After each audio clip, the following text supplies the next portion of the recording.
Chapter 639. The slender piece of paper was gradually engulfed by the flames, and Raymond Kai's mood was constantly fluctuating along with the flames on the piece of paper. This was the information sent urgently by the Midgard ring. The content, the Dominion Angel, which was repelled before, did not immediately return to the lunar base, Ptolemy, for maintenance. Instead, it suddenly turned to a remote region midway, and suddenly returned to the normal course in less than half an hour. All of this seemed to be caused by a temporary malfunction in the navigation system caused by the previous fierce battle. But according to the speculation of the intelligence personnel surrounding the Midgard ring, this seemed to be a malfunction, and it was very likely to be some hidden danger that they had not yet investigated. On this point, Ray Minkai might have already guessed. In the previous battle, Ray Minkai piloted the Freedom Gao to first repel Kreutzer's fleet, and then by fully driving the Radiance Bearer, he attracted the attention of the Dominion Angel and covered the grass question to fire the positron siege cannon, causing heavy damage to the Dominion Angel. As time went by, the scene that was supposed to happen in the near future during the chaotic battle between the three parties near Mendel was shattered. Speaking of which, even if this three-way chaotic battle happened as usual, as the core figure of that incident, Flay, was no longer here. Under Ray Minkai's active activities, this young lady, who was deeply enraged because she witnessed her father being killed by Zaft, had already continued her daily life as a young lady. With that, she bid farewell to this battlefield. Is it an anti-neutron disruptor? Looking at the piece of paper that burned to ashes, Ray Minkai's mind flashed with a possibility. Other than this, there was probably no other possibility. With Kreutzer's ability, even if his previous attack was thwarted by Ray Minkai, he would inevitably find a way to send the information he obtained to the Earth Alliance. And this time, Kreutzer got a big bargain. Why Zach, who should have witnessed Kreutzer's abnormal actions and become suspicious, probably still didn't know the conspiracy of Lulu Kreutzer and still maintained his respect for Kreutzer. However, this had nothing to do with Ray Minkai. Ray Minkai decided to gather everyone and announce his speculations after carefully combing through the information he obtained from the Ring of Midgard and the results of his speculations. He wanted to see what the others thought. If Lars Metayazi had really obtained the anti-neutron disruptor, the three-ship alliance's operation might have to be brought forward. However, just as Ray Minkai was trying to gather everyone together and announce the information, a piece of news that was no different from a nightmare suddenly hit. Lakis suddenly fainted when she was meeting with Maureen to discuss matters. Yak and Dowell defensive line. Not long ago, the pursuit fleet that was defeated by Mendel cast a shadow over the satellite fortress that was the last line of defense for Plant. Perhaps it was done by someone with ulterior motives. The recording of the battle that should have only been in the hands of the higher-ups had inadvertently fallen into the hands of other soldiers. In just one night, Free Gauda's figure that was like a stream of light had become a nightmare on Yak and Dowell's defensive line. Many soldiers who had witnessed the battle video with their own eyes would often be awakened by a stream of light that appeared in their dreams, unable to calm down for a long time. The tired faces that gradually turned pale almost became the scenery on Yak and Dowell's defensive line. Damn it, which bastard leaked it? Why, Zach looked at the listless faces and couldn't help but smash his fist into the wall. The ferocity of the force caused Diego's eyelids to twitch violently. Who knows? Perhaps Captain Kreutzer and the others are already investigating who leaked the battle video. Diego shrugged his shoulders, indicating that he didn't know either. He even said in a lucky tone, "Speaking of which, it was really terrifying at that time. If that fellow hadn't shown mercy, the leaked battle video might have had the scene of the two of us heroically sacrificing ourselves." Shut up, Diego. Who wants that bastard to show mercy? The fact that Free Gauda's pilot was Ray Minkai was already a foregone conclusion. However, for some unknown reason, Kreutzer did not tell the upper echelons of the Yak and Dowell's defensive line about this fact. But isn't it because of that guy that we're still standing here? Diego sighed helplessly. Diego knew his best friend's personality very well. However, why Zach was unwilling to face reality. Shut up. Who wants to thank that guy? Just as Zach was about to grab Diego's collar and shut him up, a burst of noise suddenly came from behind him.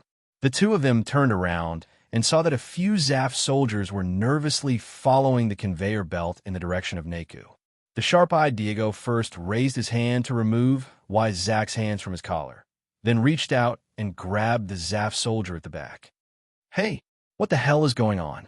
The Zaf soldier, who was originally pulled by Diego, instinctively wanted to berate him, but when he saw the red clothes Diego and Zach were wearing, his expression immediately changed. An airframe suddenly appeared on the Yak and Dowell defense line. Moreover, the warships and MS patrolling outside did not discover its existence at all. Didn't discover the other party? And was touched by the other party to Yak and Dowell? Diego and Zach frowned. In their knowledge, the only airframe that could do this was probably Thunderbolt Gouda. However, Thunderbolt Gouda had already been reclaimed by the Earth Alliance on the grassland. Is it the Earth Alliance? Thinking that it might be an enemy, Zach was eager to give it a try. There was no other reason. He just wanted to find a target to vent his anger. No. The Zaf soldier's eyes flickered a few times, and then he secretly looked left and right. After confirming that there was no one else, he actually said in a voice that only the three of them could hear, "I heard that the identification number of that airframe is ours, and that airframe is the same series as the Demon of Light." After saying that, the Zaf soldier took advantage of Diego and Zach's carelessness and ran away. Hey, stop right there. What the hell are you talking about?" The Demon of Light, Diego, who had finally regained his senses, shouted repeatedly, but he was still unable to stop the soldier's footsteps. "There's no need to shout. The Demon of Light should be the nickname of that guy, and freak out, duh. However, what's going on with the other airframe? A similar type of airframe?" Just as Zach was thinking hard about this question, Kreutzer's voice sounded. "Yizak, Diego, it's time. Let's go." Kreutzer, who had appeared behind the two of them at some point in time, looked at them meaningfully and saw through their thoughts. "Why? Are you thinking about that airframe just now?" It seems that the airframe that suddenly appeared in the depths of Yakin Due's defense line has indeed caused a lot of trouble. When Kreutzer said this, the two of them immediately shifted their gazes to him. "Captain Kreutzer, do you know the origin of that airframe? Is it really the same series as Frigau Das airframe?" Zach casually asked this question. Kreutzer smiled softly. "Yes, that airframe is indeed the same series as Frigau Das airframe. Its name seems to be the Holy Accord Gouda. I don't know the details, but from a news from a defense commission, this airframe seems to have been sent out on some special missions." After a pause, a trace of ridicule flashed in Kreutzer's eyes, but due to the existence of the mask, it was not seen by Zach and Diego.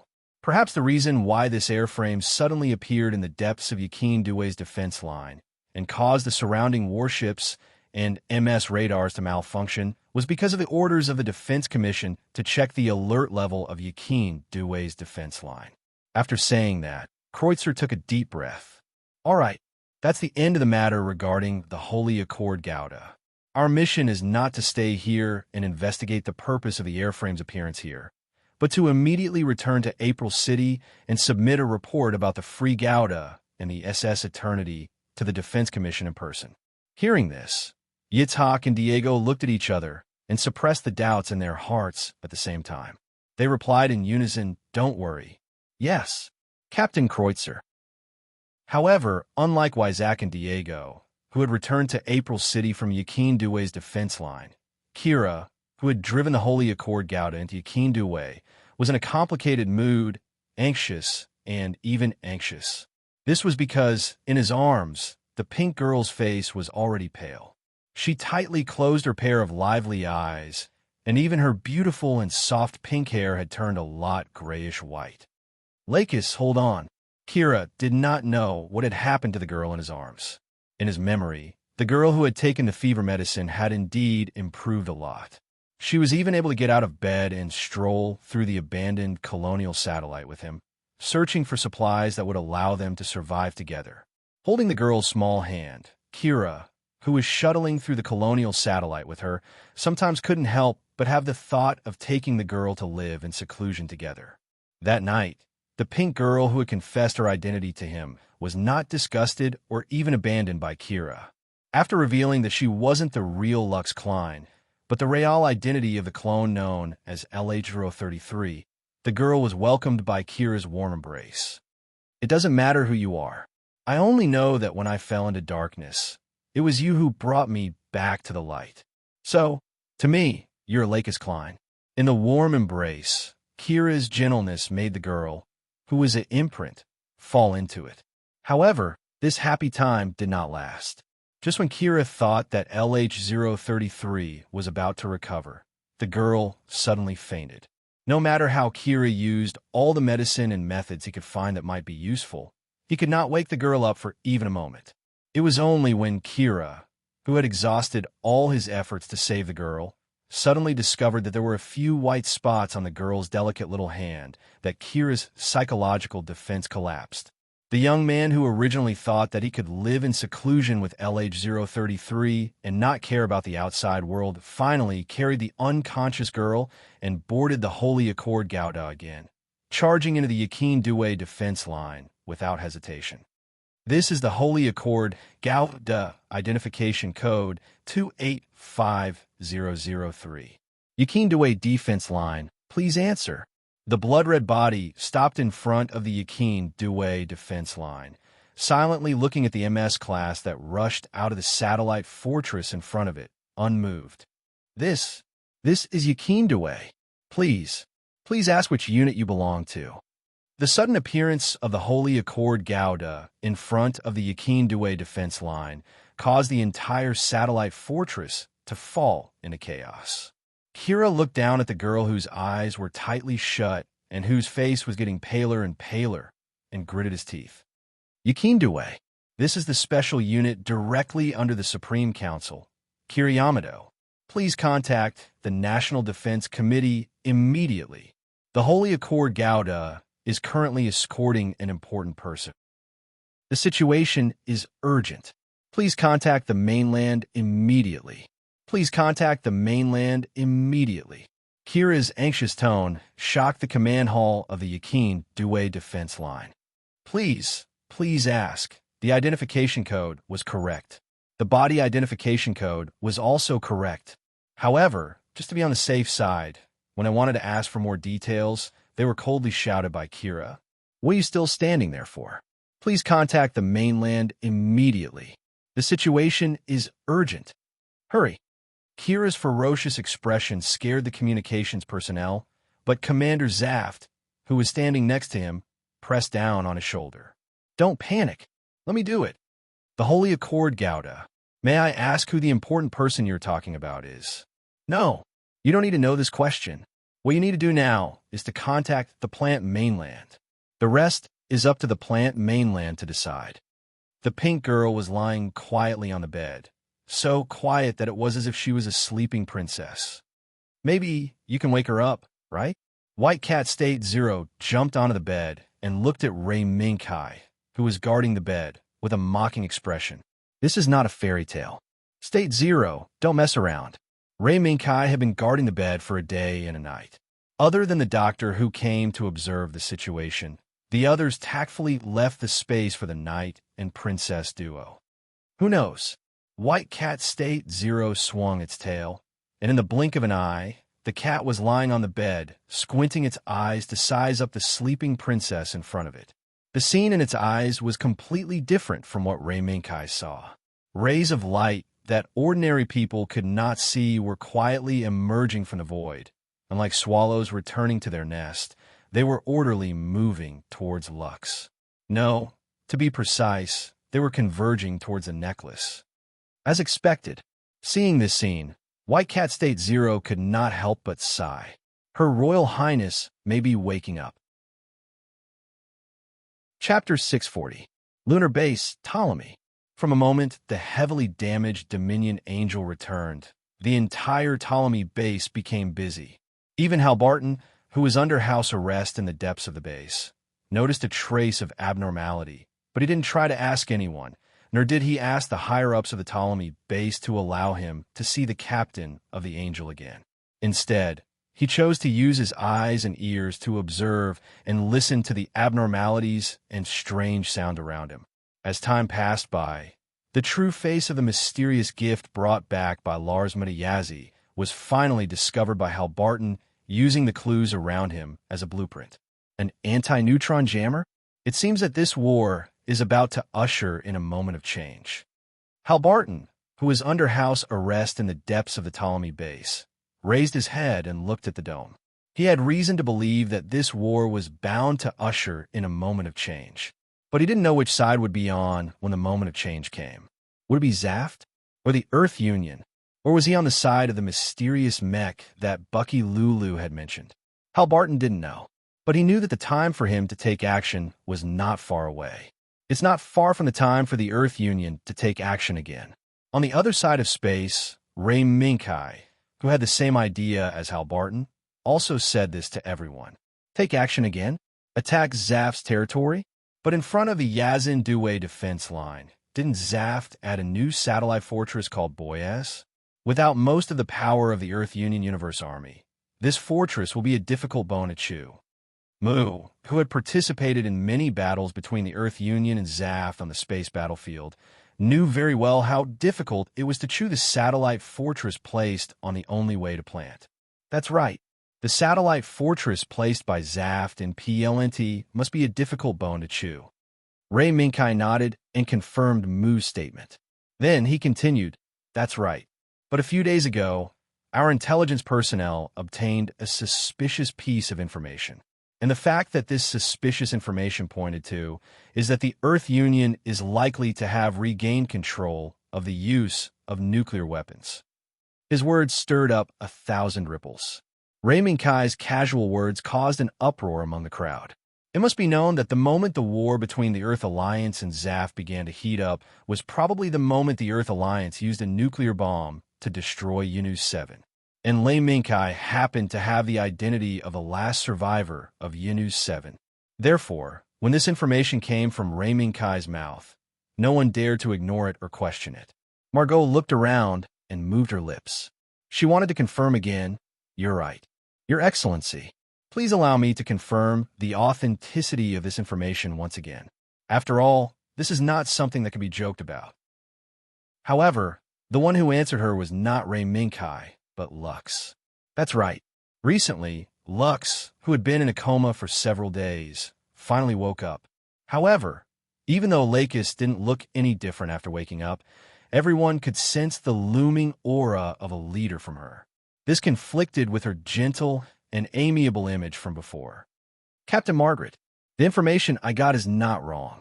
It is very likely that the Earth Union has obtained a way to use nuclear weapons again.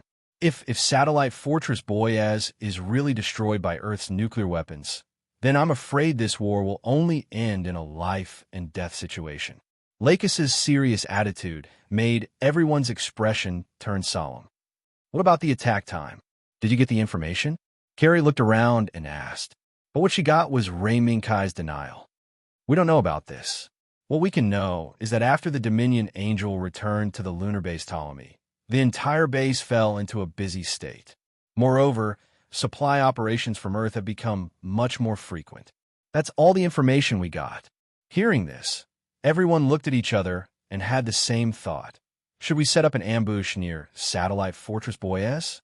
However, when they thought about the fact that although the current three-ship alliance was powerful, they still relied on Gauda and Ray Minkai, these two top combatants with heaven-defying combat power. If the enemy saw through this and spared no expense to keep the Freedom Gundam and Lei Minkai busy, they would turn around and attack the three-ship alliance. Even the combination of Dark Assault and the M1 Heresy wouldn't be able to last long, right? Thinking of this, everyone once again dismissed the idea of ambushing near the satellite fortress Boyitz. If we can get more accurate information, maybe we can follow behind the Earth Alliance's attack fleet and go to Boyitz. Among the pondering crowd, a voice sounded. It was Zasaka. He, who was a man of few words, proposed a compromise. This might be the most suitable method at the moment. After a round of discussion, everyone finally chose this compromise. In this regard, Ray Minkai was not surprised at all. After the battle between the Archangel and the Angel, although the damage suffered by the Archangel was not serious, it consumed the most ammunition resources among the three-ship alliance. In order to restore the combat power of the Archangel as soon as possible, the recovery merchant led by Law was also constantly gathering manpower to collect resources that could be provided to the three-ship alliance. Therefore, Zasaka's proposal was also expected. After the decision was passed, everyone left with different expressions. Only Rei Minkai and Lux were left. Lux, who had casually tied her long pink hair into a ponytail, turned around and looked at Rei Minkai as she watched them leave. "Kai, can you walk with me?" Rei Minkai thought for a moment and agreed. The golden body. The wings of light that soared into the sky, swept across the entire sky, and lifted the huge satellite of death out of the atmosphere. The beautiful song that resounded in the human's inner world resounded in the sky and resounded in the Milky Way. The bodies of different shapes and sizes, but they were all fighting for the same purpose. And the pairs of passionate and admiring eyes. It was like a nightmare. Once, it appeared in front of her eyes again. She didn't know what these were. What do they mean? But she knew, from a certain moment in the past, perhaps the nightmare she was witnessing right now had already been predestined. "Lux! Lux!" Kira kept calling the name of the girl in front of him. Following his call, the girl finally opened her eyes slowly. It was half a month after the day the girl suddenly fainted. Kira, where are we?" Her thin face and haggard eyes made Kira's heart ache. "We are now in April City. You will be fine. They will make you better." April City. This name was like a curse, causing the girl, who should have become weak, to suddenly struggle. Lux, calm down. We are very safe now." Kira was shocked and hurriedly comforted the weak girl. "No, we're not safe. They will kill us." The girl struggled in fear, until a familiar voice quietly sounded. "If I were you, I would obediently lie on the bed." LH033. This voice, this name, once it appeared, it stopped the girl's struggle.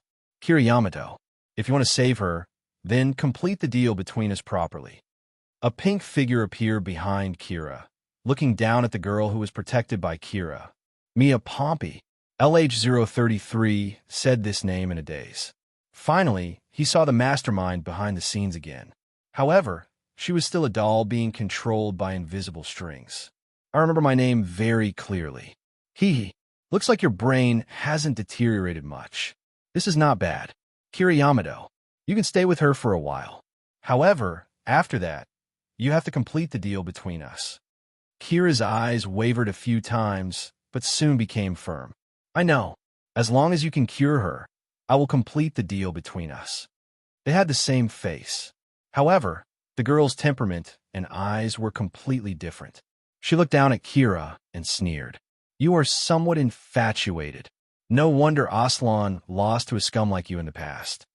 With a sneer, Mia turned and left, leaving no room for Kira to react. "Aslan." At this moment, Kira remembered that the girl named Lakis Klein had a fiancé, and this fiancé was his close friend, Aslan Sarah. At this moment, Kira was stunned. However, the next second, the girl in his arms pulled at the corner of his clothes. "Kira, I am not Lakis Klein. I am only the imprinter LH033. I am not worth the price you have to pay to save me."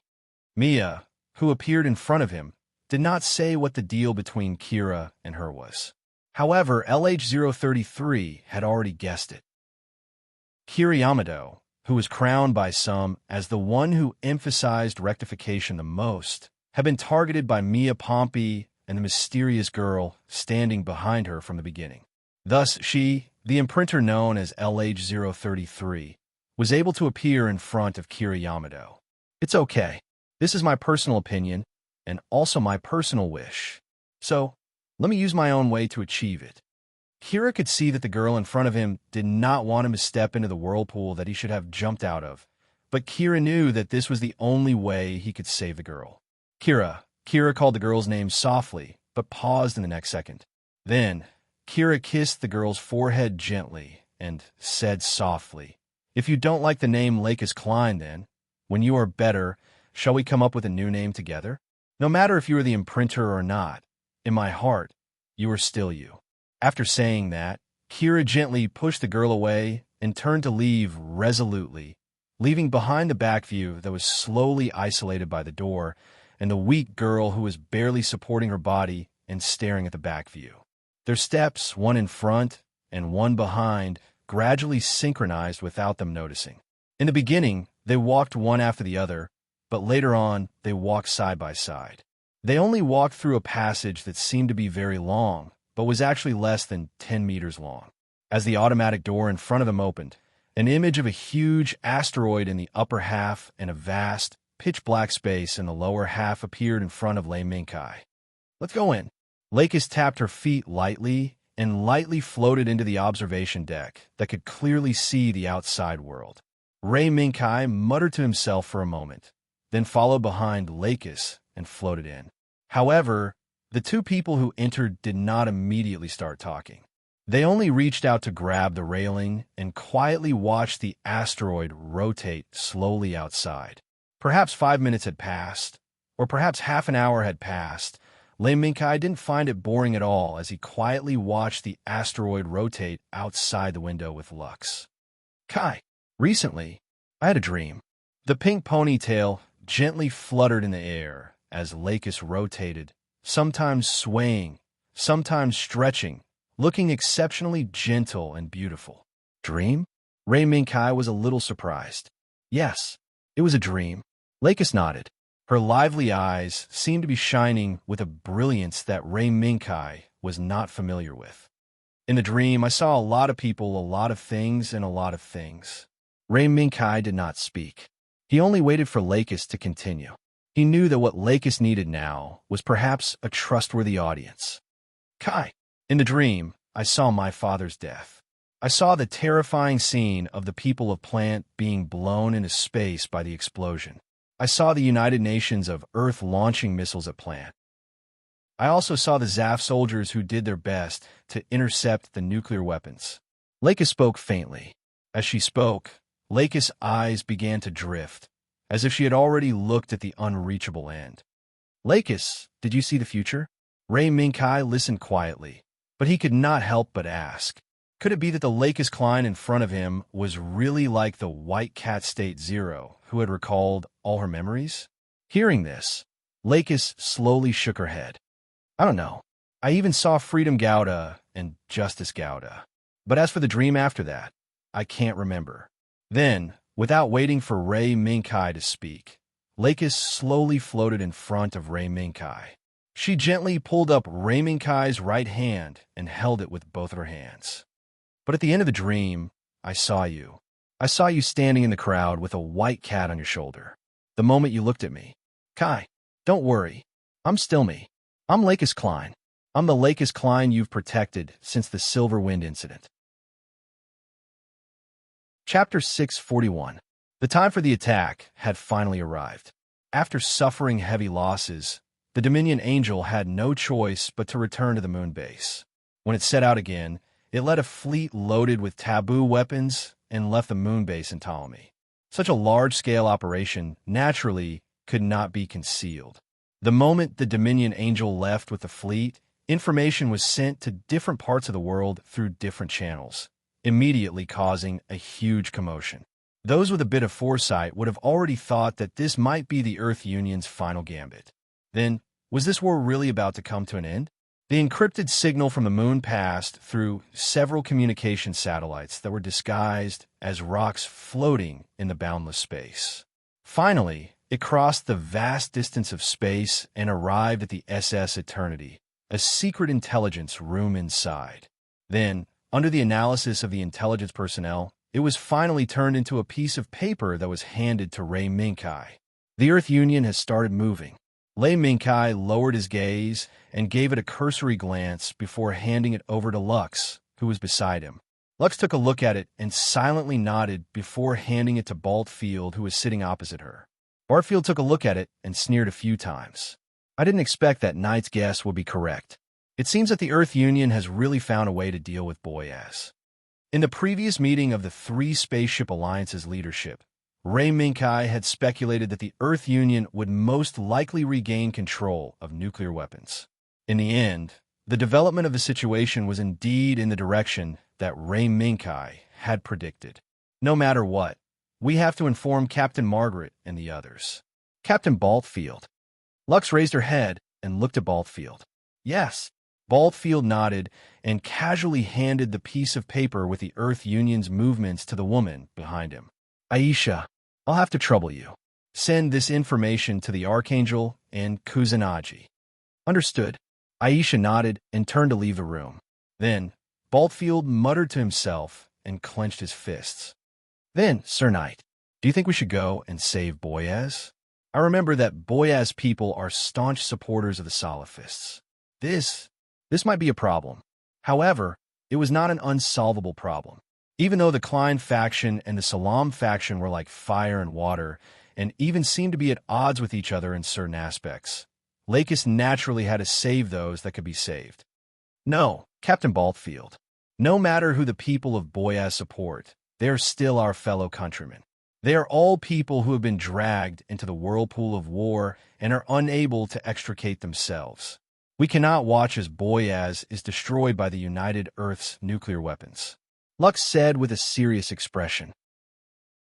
Hearing this, Butterfield spread out his hands without any surprise. Yes, perhaps this is how our princess songstress should be. Then, Sir Knight, it's time for you to work hard. Ray Minkai pondered for a moment before asking, What's the matter? Butterfield, what's the current situation of the meteor system? Can it be put into use? Baltfield smiled confidently. Of course. This is our strongest fighting force. If the meteor system wasn't ready, I wouldn't have agreed to Your Highness' request so easily. Meteor system. This was an armed system installed on SS Eternity to enhance the fighting power of Freedom Gauda and Justice Gauda. After combining with the meteor system, Freedom Gauda could simultaneously lock onto a large number of targets. Furthermore, it possessed even more powerful and terrifying firepower than the MS mode. Being able to complete the adjustment of the meteor system in time was undoubtedly a reassuring pill for the next operation. It gave Butterfield the confidence to complete the next operation. Then let's set off. Captain Baltfield. Right now, we're already behind. Understood. 10 minutes later, Archangel and Grasshopper, who had received the information and the decision from SS Eternity, made the same decision.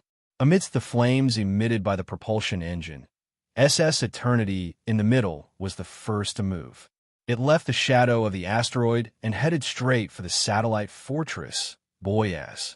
Archangel and Grasshopper followed closely behind. Although their actions were quick, everyone was still a little anxious in their hearts.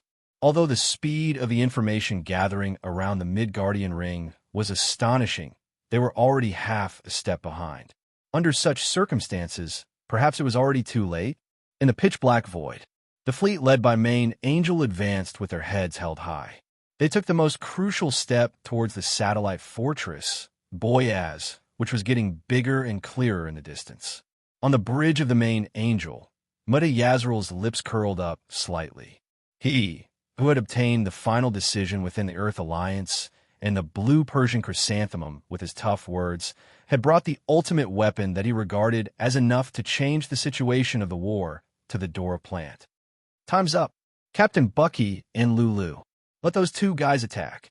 The two guys Lars Mutta Yazzie spoke of were naturally Olga of Calamity Gauda and Shunny of Prohibition Gauda. However, only two of the three unyielding cockroaches that had always acted together were left. The remaining mech pilots who had robbed Gauda were nowhere to be seen. Even so, the flames of war had already begun. Boyaz was indeed one of the defensive lines that Zaft had placed high hopes on. Even with the addition of two Gaudas from the Earth Alliance fleet, they were still unable to tear a hole in Boyaz's defensive line. This made Lars Mutta Yazzie slightly clench his right hand. Is it still too taxing? In the next second, Lars Mutta Yazzie suddenly loosened his brows. No, it seems that it has already exceeded my expectations. Even if there are only two of them, their strength is still acceptable. There was no hidden meaning in his words. However, When Lars Mutayazi saw Calamity Gauda and Prohibition Gauda working together to break through Boyaz's defensive line, he finally understood. It was not that the three unyielding cockroaches were not strong. It was just that the enemies they encountered were elites standing at the pinnacle of the battlefield. Now, although Boyaz's defensive line was stable, the MS defensive line, with only gold flying back and forth, could not stop the attack of the two Gaudas. A hole was torn in Boyaz's defensive line. At the same time, the Agamemnon-class Washington of the Earth Alliance fleet called. Boyaz's defensive line has been torn apart. It's time for us to mobilize the Peace Pioneer Force. Lars Mutayazi clenched his fist tightly. Understood. The memory of the near-death experience from the last battle with the Archangel lingered in Lars Mutayazi's heart. It was a disgrace. It was also a threat between life and death. What a terrifying attack that fleeting stream of light had brought about. If Buggy Lulu's reaction was a little slower, I'm afraid that the angel that had just set sail would not have returned to the lunar base of Ptolemy with heavy damage on the port side. Instead, it would have appeared on the Earth Alliance's battle report with the entire ship destroyed. As for himself, he was nothing more than an ordinary line of words on the battle report. Come on, let me see the brilliance of nuclear weapons. One by one, the MA Morbius that had been reactivated because of the acquisition of nuclear weapons took off from the four Agamemnon-class motherships one after another. They formed a group and bravely headed toward Boyaz. The brilliance of the engine emitted by the large-scale deployment of MA Morbius immediately attracted the attention of many Zaft MS. However, before these Zaft MS could react, the Calamity and Prohibition Gauda that took the lead to open the path of the Peace Pioneer Force immediately eliminated all the threats that could stop the advance of this force. The strange actions of the Earth Alliance left Boyaz's Zaft garrison scratching their heads. Even if the MS pilots on the front line reacted in time, it was useless, because the Calamity and Prohibition Gauda had already eliminated all the potential threats and were only waiting for the Peace Pioneer Force to enter the optimal firing range. Oh, it's coming. Olga screamed again and again. He didn't know what kind of terrifying weapons the force that he was protecting had. He only knew that the people above, especially that Lars Mutaboyaz, seemed to like this force a lot. Therefore, he also had some expectations for this force. Under his gaze, missiles after missiles shot out from the Morbius launchers and headed straight for the satellite fortress Boyaz. Then, an incomparably dazzling and shocking radiance tore through the dark void and scattered the star-like radiance wantonly in this pitch-black space. It was so dazzling that not only did it occupy all the warships present, but the MS cameras also allowed the three-ship alliance, who were still a distance away, to witness the light ball that tore through the darkness. That's Boyaz? Maul straightened her back in shock and looked at the light ball in the distance with a face full of shock. On the grass matriarch, Zasaka and Carrie were the same. We are one step too late. On the bridge of the SS Eternity, Lakis bit her lips slightly as her hands gradually clenched tightly. The three-ship alliance's reaction speed was already at its fastest limit, but they were still one step behind. Looking at the ball of light in the distance that was sometimes dim and sometimes bright, Lei Minkai retracted his gaze and raised his hand to gently cover Lux's hands. Lakis, we have already done our best. Since Boyaz has fallen, the Earth Alliance army, who is aware of the power of nuclear weapons, will definitely take advantage of the victory and launch an attack on Plant's territory. Lakis looked up and exchanged glances with Rei Minkai before slowly nodding her head. Yes, we still have a chance. The Earth Alliance army will definitely launch a decisive battle on Plant's territory. We still have a chance. Captain Butterfield, please. Hearing this, Butterfield, who was sitting below, turned his chair and nodded towards Lakis. After exchanging glances with Rei Minkai, he raised his hand to signal Aisha to contact Archangel and Grass Matriarch. Aisha, notify Archangel and Grass Matriarch. Change course, we're going to plant. No, we're going to Yakin Due's defense line. The moment Boyaz was enveloped by the light of the nuclear weapon, the three-ship alliance saw it. Mia, who was in Plant's April City, also saw it. At this moment, she was standing quietly beside Patrick Sala, watching all of this happen. She was also watching Kreutzer, who was standing behind everyone and expressing her opinion on Boyaz's battle until the moment Boyaz was destroyed by the nuclear weapon. Patrick looked at the familiar yet terrifying scene, the light that had once swallowed his true love, and the flames of anger burned from the depths of his heart. Shameless naturals. They actually grasped that power once again. Speaker? A woman with short silver hair looked at Patrick worriedly. She was Zach's mother, Isalia Jewel. No, I am fine, Isalia. But, in the face of the natural's shameless actions, we need stronger weapons to protect ourselves. Kreutzer, and Patrick waved his hand.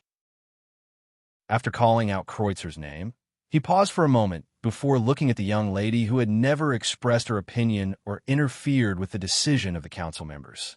Lakis, you come along too. We're going to Yakindaway. Mia bowed slightly and replied in neutral tone. That's right. Yes, father. Yakindaway.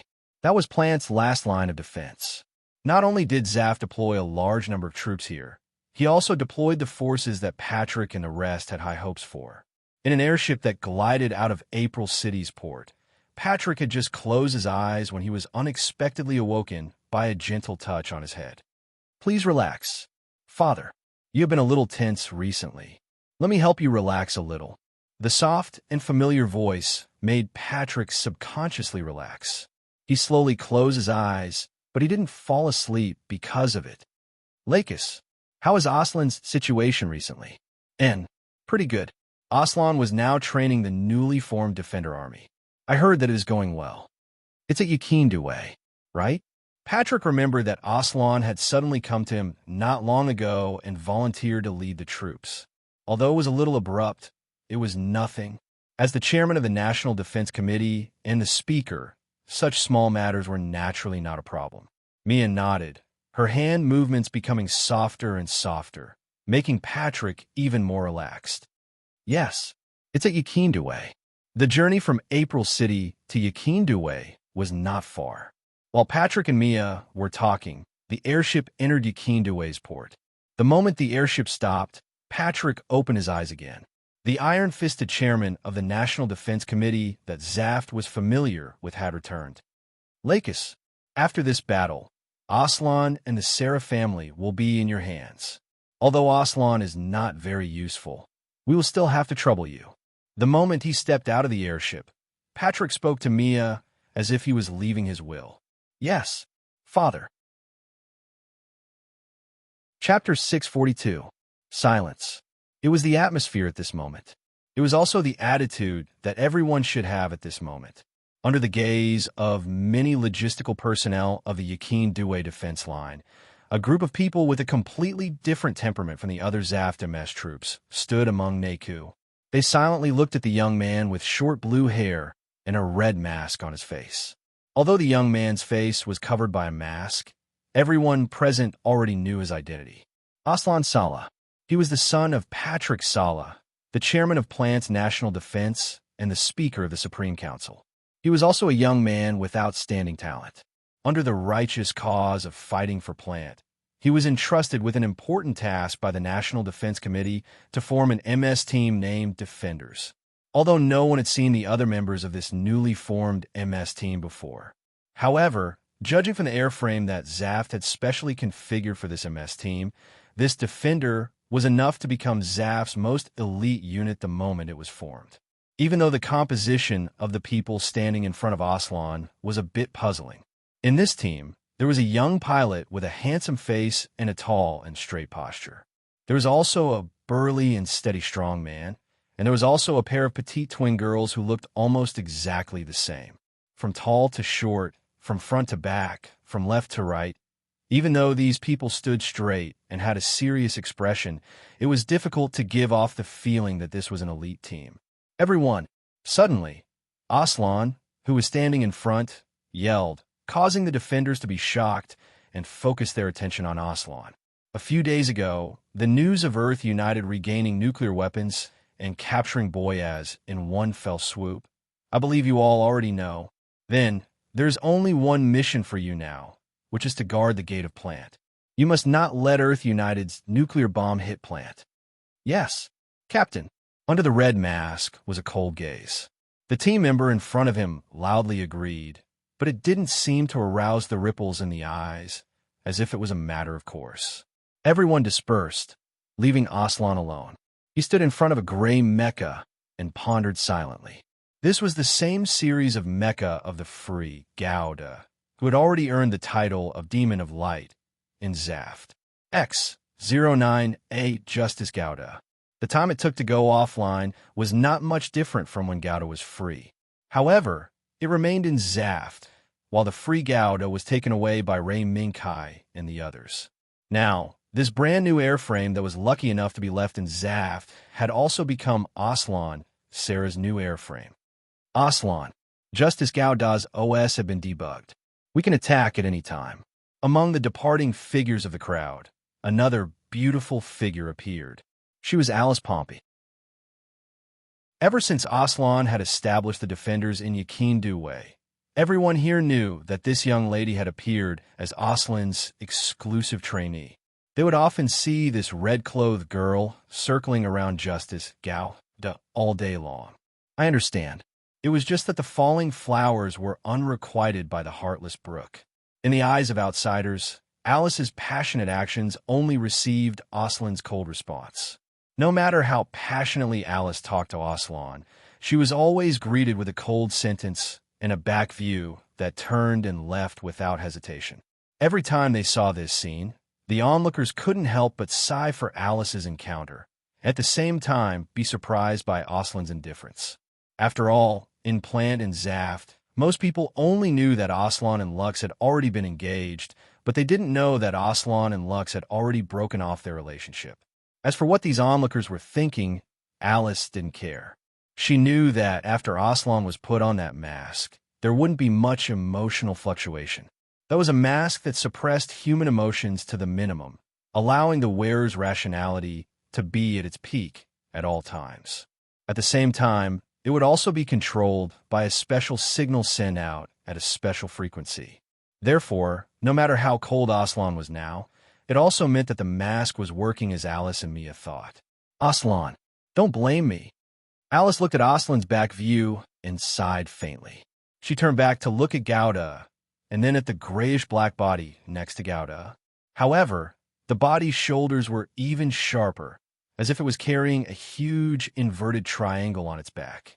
It was standing there quietly, waiting for its owner to enter the cockpit. Reborn Gouda.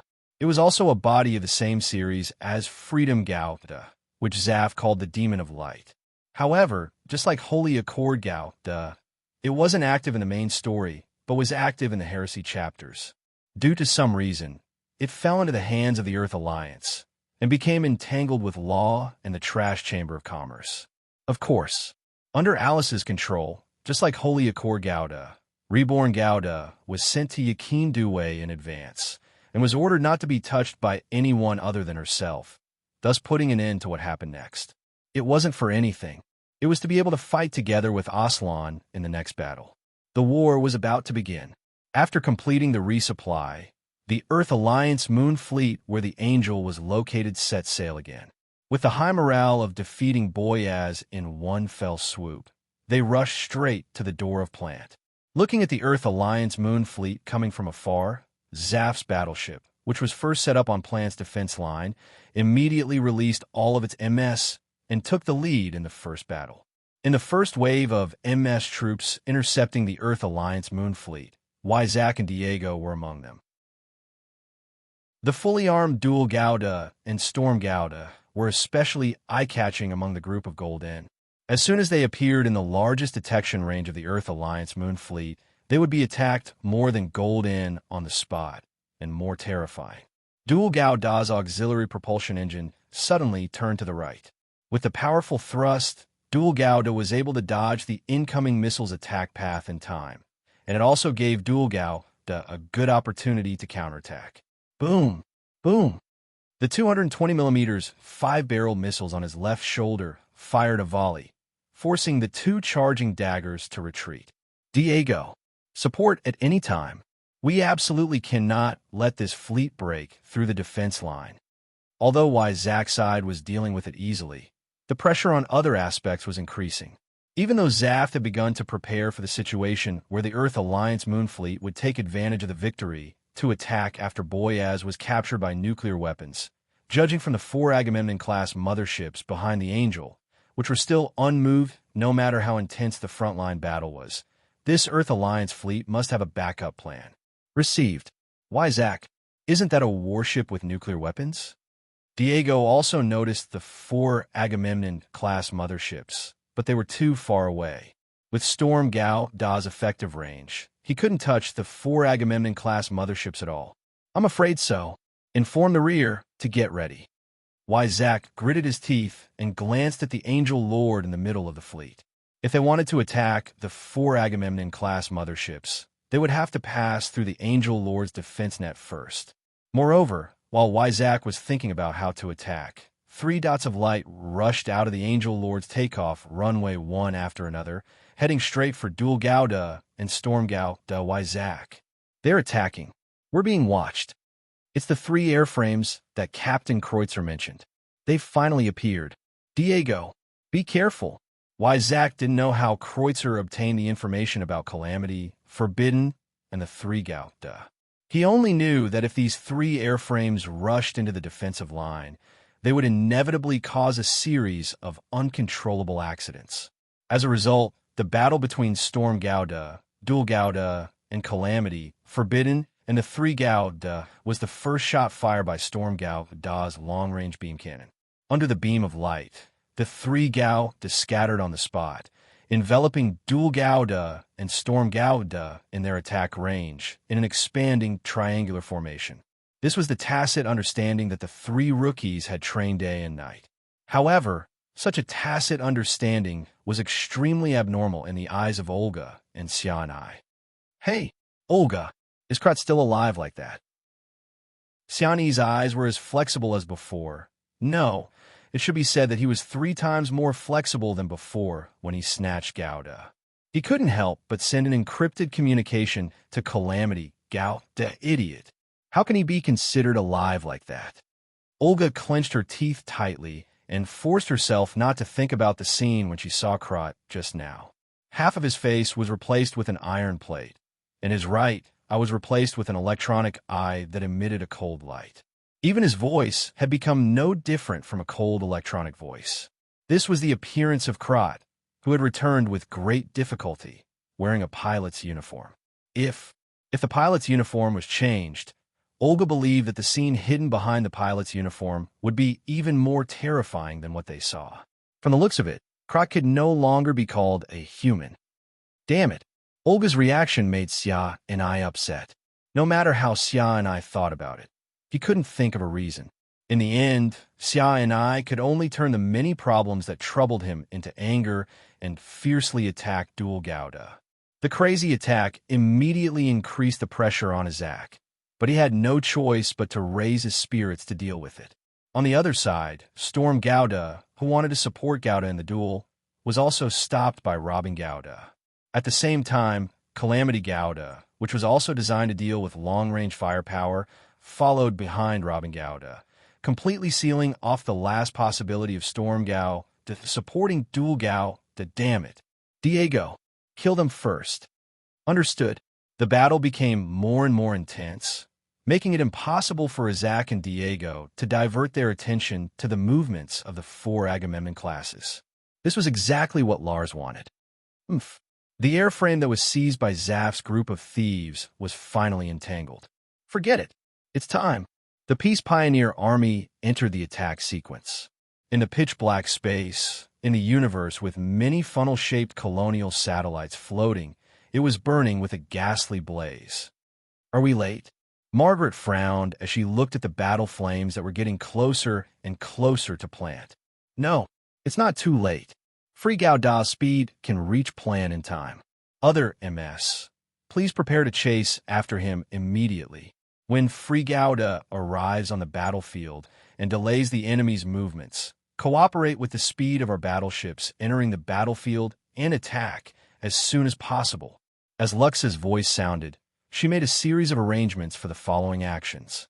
As the only vanguard force, Free Gao was already standing on the ejection device, waiting for the moment the permission to attack was given. Knight, I'm very sorry. Among our MS, there is no one who can catch up to Free Gao Da's airframe. Therefore, for a period of time, you'll need to face the joint attacks from Zaft and Earth alone. When Butterfield's face appeared on the screen, his expression was also very solemn. Yes, compared to the original scene where freedom and justice joined forces to attack the nuclear weapons, the current situation where Free Gao Da was fighting alone was indeed much more serious. No, this isn't a big deal. The situation was grim, but it was not a problem for Ray Minkai. Hee. Is that so? Then, the takeoff channel ahead is cleared, and we can attack at any time. After pausing for a moment, Butterfield continued. Right. After we go out, don't be anxious. SS Eternity still has to launch the meteor system. At least, one more force is one more guarantee. Ray Minkai nodded. Understood. The moment Butterfield turned his head to look behind, Lux's face also appeared in front of Ray Minkai's eyes. Ray Minkai and Lux looked at each other across the air. Everything was understood without words. Then, Lux said in a clear voice, X10A Free Gao Da, the channel is cleared, and we can attack at any time. Understood. Free Gao Da. Ray Minkai. Attack. The catapult was activated, and the already prepared Free Gao Da was sent out of SS Eternity. Then, as Gao Da's light wings unfurled, the right side of SS Eternity began to move. The moment the lock mechanism was activated, the propulsion engine was activated, and the weapons were deployed. They converged with Free Gao Da in front of SS Eternity, completing the crucial step of merging the two into one. Shouting for peace while raising your weapon. This might be a sinful choice. The moment the Meteor System's self-integration program passed, Ray Minkai heard Lux's voice. No, Lux. Ray Minkai raised his gaze and looked at the screen before him, as well as Lux's eyes. Lux, my ancestors once said that peace cannot be bought with false words, nor can it be bought with compromise. Therefore, this is not a sinful choice. This is just a struggle for peace, a struggle to protect it. Lux was taken aback, but then she smiled in relief. Is that so? This is a struggle for peace, a struggle to protect it. Lux slowly looked at the screen before her and extended her right hand towards Ray Minkai. Then, please use this power to sever this endless chain of hatred. Kai, I beg of you, as you wish. My Royal Highness, Winged Radiance Transmitter, activate at full power. Free Gao Da, attack. Outside the battlefield, a pure radiance streaked across the void like a meteor, charging into the center of the battlefield. Chapter 643. The Peacemaker. The moment the large fire called the Peacemaker appeared from behind the Lord Angel and charged along the edge of the battlefield, Isaac discovered the MA unit that was about to bring a nightmare to Plant. That is, the moment he forced back Gao Da, Isaac suddenly remembered what happened when Boyaz fell. Ma, a large-scale MA? Isaac was shocked and immediately thought of a bad news. Nuclear bomb. It's a nuclear bomb. The constantly zooming lens in front of him finally stopped on the missile on the weapon mount below the belly of the Mobius. A warning pattern representing radiation was in sight. Diego, don't continue to fight with these enemies. Nuclear bomb. Earth United fired a nuclear bomb at Plant. As a member of Plant, Isaac naturally would not forget what a nightmare the nuclear bomb had brought to Plant.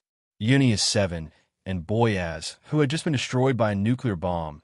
Next, the Earth United will fire nuclear weapons at Plant again. How could Isaac allow such a thing to happen? As a result, Gao Da brazenly poured all the weapons on his body that could burst out with powerful firepower in an instant towards Forbidden Gao, 115 millimeters electromagnetic cannon on the right shoulder, half of the remaining 220 millimeters 5 missiles on the left shoulder. These pieces of equipment that could be thrown away completed their mission in an instant. The instantaneous explosion of live ammunition caused the Forbidden Gundam and Xia and I to subconsciously avoid the brunt of the attack. They were afraid that the dual Gundam would choose to take the hit head-on because its PS armor was strong enough to withstand live ammunition. Xia and I was afraid that the dual Gundam would swing its beam sword and launch a sudden attack, while the Forbidden Gundam was relying on its powerful PS armor to withstand live ammunition. Xiani's split-second decision allowed the Gundams to break free from the entanglement with the prohibitive Gundams and head towards a cluster of nuclear weapons that were being fired at plant, while the Peace Pioneers were chanting the slogan for the blue and clean sky. Quick, quick, don't let the nuclear bomb hit Plant's colonial satellite. Abandoning all the external weapons that could be abandoned, leaving only the Vulcan cannon in his head and the beam rifle in his hand in the duel, Gowda broke out beyond the limit, but to no avail. Even as he frantically accelerated towards the nuclear weapons cluster, Izak gritted his teeth and kept pulling the trigger, letting dual Gowda shoot out beams of light, try to hit the nuclear bomb that was rushing at Plant at full speed as much as possible.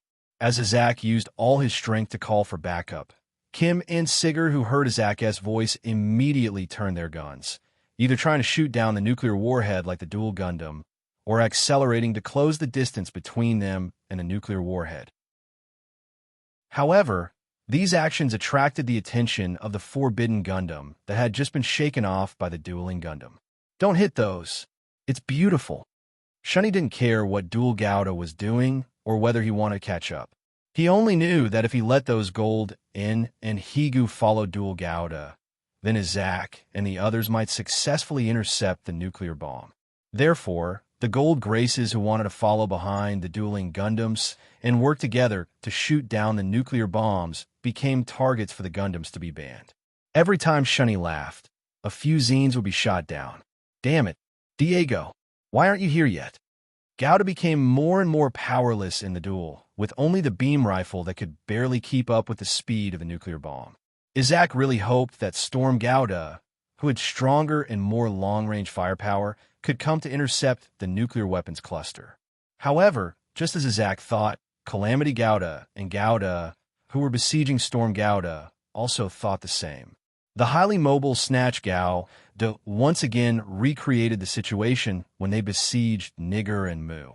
However, the target of Snatch Gowda was only Storm Gowda, and the risk was far less than facing the dark attack. Croft. Olga glanced at Storm Gowda, who was systematically restraining Gowda and creating an opportunity for Calamity Gowda, and couldn't help but sigh. But he didn't think too much about it. Let's end this. On Calamity Gowda's backpack, 2 high-energy long-range beams of light and the multiple-phase energy cannons on his chest alternated between firing, cooperating with the rhythm of snatching Gowda, forcing Storm Gowda into a dead end step by step. Diego's expression became uglier and uglier, and his teeth became more and more painful, but he had no better way. Snatching Gowda's high mobility made Storm Gowda suffer a lot. Not to mention, there was still Calamity Gowda, whose firepower was no less than Storm Gowda's, pressing on step by step. In such a dangerous situation, let alone supporting Izak and helping him strike down the nuclear bomb. Even if he wanted to break out of the encirclement, it would be difficult to do so. What should we do? Diego stared at the screen, trying to find a way to get him out, but he didn't have the slightest chance. Could it be that this is the end? On the radar screen on the side, the dot of light representing the nuclear weapon cluster was about to rush into Plant's final warning circle. Once these nuclear bombs rushed into the final warning circle, even if they could be intercepted in time, the aftermath of the explosion would probably affect Plant's seemingly sturdy but incomparably fragile colonial satellite. Just as Diego was at his wit's end, he could only watch Izak's futile effort as he joined forces with Snatching Gowda and Calamity Gowda. He watched as the nuclear weapon cluster was about to rush into Plant's final warning circle. Light appeared behind the colonial satellite cluster where tens of millions of PLNT citizens lived. A seemingly inconspicuous but heart-wrenching stream of light suddenly appeared in front of Diego. For some reason, the moment he saw this stream of light, Diego's anxious heart suddenly calmed down slightly. Immediately after, Beams of light erupted from the front of the stream of light like a rainstorm, enveloping Storm Gauda's location. But they did not harm Storm Gauda at all. It was a beam attack, but it was not an attack aimed at Storm Gauda. Instead, it was aimed at the attacks of Snatching Gauda and Calamity Gauda, who were jointly attacking Storm Gauda. In the midst of the beam attack that did not show any signs of stopping, even Snatching Gauda, who had high mobility, had no choice but to dodge the attack. However, this was at the cost of the right wing being directly evaporated by a gray, blue, and red beam of light on the spot, before he was able to escape from the rainstorm-like beam of light. As for the Calamity Gundam, it relied on its weapon's long range to launch its attack from a distance away from the Storm Gundam. At the moment the Storm Gundam was attacked, it was lucky enough to escape from the beam storm by a hair's breadth. But even so, Olga was still very lucky in his heart. If he were any slower, he would definitely not be any luckier than Snatching Gauda. He could clearly feel that this terrifying storm of light was heading straight for Calamity Gauda. Let's go. Diego. Before Diego could react, he heard a familiar voice. Then, the stream of light that forced Snatching Gauda and Calamity Gauda back flashed in front of Storm Gauda and chased after the nuclear bomb. At that moment, Diego saw the giant white MA from the stream of light, and he also saw the familiar outline in the center of the MA. Free Gauda? Raymond Kai? Questions arose. Diego, however, was unwilling to give up the opportunity to snatch Gauda and Calamity Gauda at the same time. He drove Storm Gauda, who was trying his best to accelerate behind flowing light, and rushed forward. Close, close, close. Wyzak's eyes were red, and they were so wide that his eyeballs could pop out of their sockets on the spot. But even so, they were unable to intercept the nuclear weapon cluster that was rushing towards plant. Wyzak, who had tried his best, was not unsuccessful. However, with only the beam rifle and the headfire cannon that was useless at the moment, Gauda could only shoot down a few nuclear bombs. No, someone come. Absolutely. We absolutely can't let. On the radar screen in front of him, the dot of light representing the nuclear bomb finally began to cross Plant's final warning circle.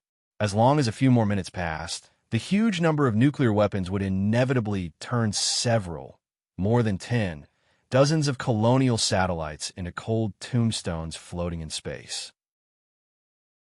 And under these space tombstones, there were hundreds of thousands and millions of graves buried. No, at this moment, Wyzak and the other MS pilots of ZAF shouted with grief and indignation in their hearts. But they could do nothing. After trying their best, despair surged like a tide, pulling everyone who tried their best but couldn't stop everything into the bottomless abyss. In such a moment of despair, light appeared. The stream of light that saved Storm Gauda from despair, like the dawn of endless darkness, appeared in front of Wyzak and the others, in front of Plant's colonial satellite, and also on the attack route of the nuclear weapon cluster. Then, with a soft sound, the moment the multi-locking system was activated, a burst of more intense and terrifying bullet screen than the one that forced Gauda and Gauda to retreat appeared. Look, it was a terrifying beam of light with gray, blue, and red colors. It was an electromagnetic cannonball endowed with powerful kinetic energy. It was a green beam of light that was so accurate that each hit could shoot down a nuclear bomb. This was like a terrifying bullet screen that a subfleet, no, it was even comparable to a full fleet. It became the last line of defense in front of Plant, hitting all the nuclear bombs that had just kicked Wyzak and the others into the abyss of despair. In an instant, countless suns rose in front of Plant. The two sides of the battle froze in place, staring blankly at the sun that tore open the endless darkness and scattered its bright light in this void space. It wasn't until an incredulous exclamation sounded in the communication channel that everyone regained their senses. All the nuclear bombs have exploded. However, the target is still alive.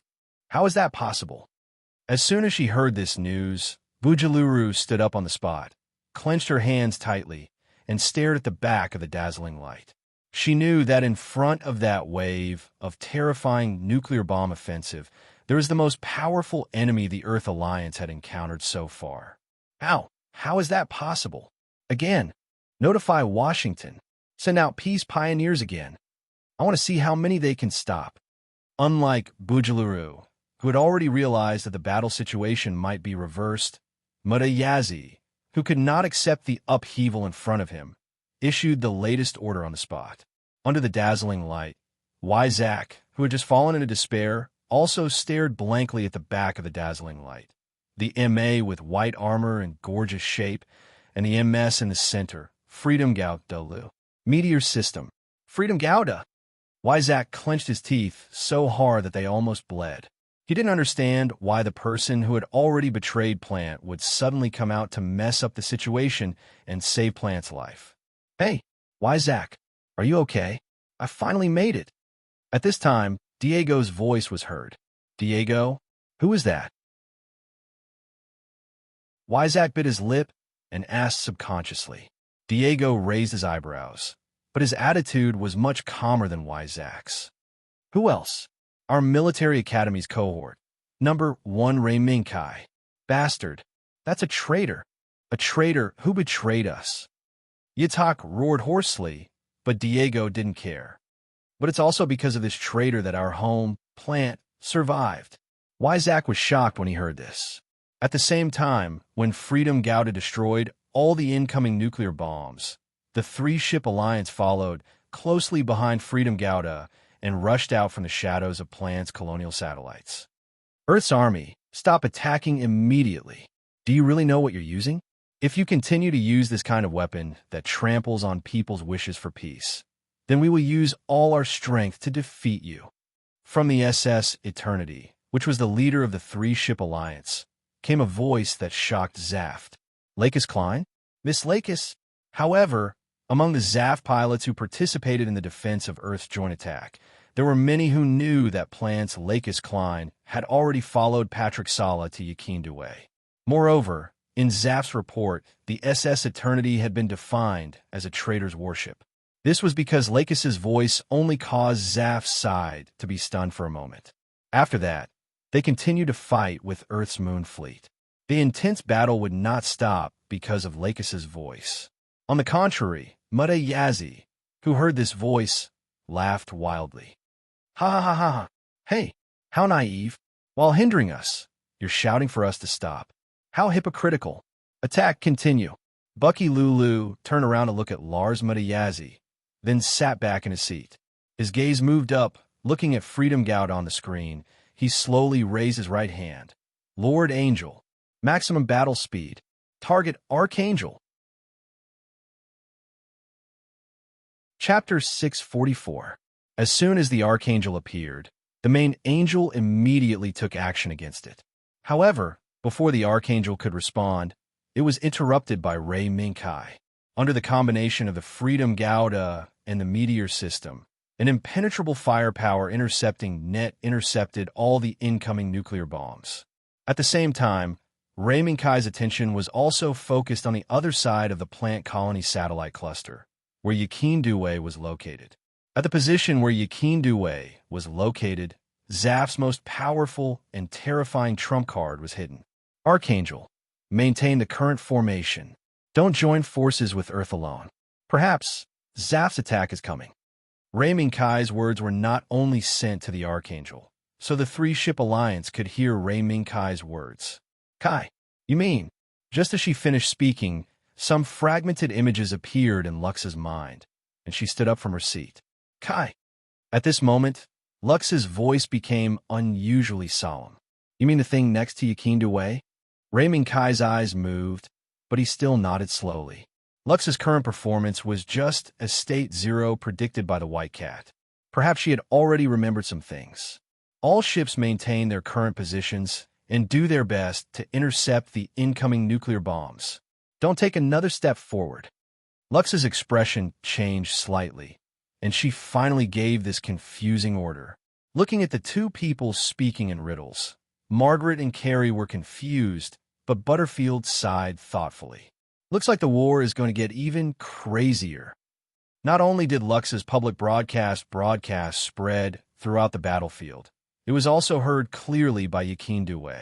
In the command center hall, many people secretly glanced at the command deck. A pink figure was standing quietly beside the commander's seat, listening to Lux's broadcast without any reaction. Even though many of Zaf's soldiers were shaken by Lux's broadcast, the pink figure remained silent. "Lux, what do you think?" On the command deck, Patrick sneered and turned to look at the girl standing next to him. The girl's expression was very calm. "No, how Father views this matter is how I view it. What's more, everything she is doing now is to prevent Plant from being hit by another nuclear bomb." Hee hee, is that so? The sneer on Patrick's face deepened, but deep down, he was satisfied with Mia's performance. It doesn't matter if she's sincere in giving her all for Plant. Lakis Klein can only exist in this world alone. So, Patrick paused and suddenly stood up from his seat. Zaf's soldiers, the one speaking on the battlefield, is not the real Lux Klein, even though her actions are Lux is Yakin Due's. However, impersonating Lux Klein and seizing the product of our Zaf's hard work, the Freedom Gundam, the SS Eternity, is a fact. So, don't be blinded by their kindness. Patrick's words immediately caused a split in Zaf's side, who was fighting fiercely with the Earth's allied army and was about to join forces with the three-spaceship alliance to intercept the nuclear bomb. What? That is a fake Lux Klein? How is that possible? That is a fake Lux Klein. What are you doing? Quickly intercept the nuclear bomb. We will talk about this later. Some were surprised. Some were doubtful. Some were focused on the matter at hand. But even more people were shrouded in doubt, unable to concentrate on the battle for a long time. If not for the fact that the combination of Gouda and the meteor system attracted most of the attention, the headquarters words would have caused more casualties on Zaf's side. Lux, don't mind Patrick's words. Ray Minkai naturally heard this too. But Lux's emotions did not fluctuate at all. No, I don't mind.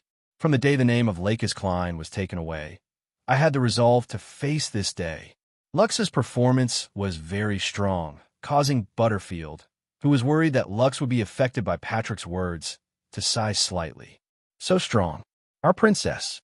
However, the situation here did not affect Patrick in the slightest, even if Gao had almost dominated the entire battlefield. How much time do we have before the Genesis is ready?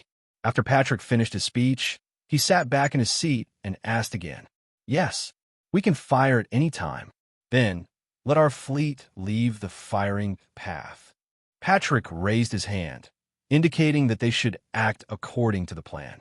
But Kreutzer, who was guarding on the left, glanced at Patrick without batting an eyelid, then looked at Mia, who was standing on Patrick's right. Unexpectedly, Mia also looked over at that moment. After their gazes met in midair, Kreutzer retracted his gaze as Mia smiled. Even though it was just a casual glance, Kreutzer realized that this Lux Klein that Patrick had acknowledged was not as simple as she looked.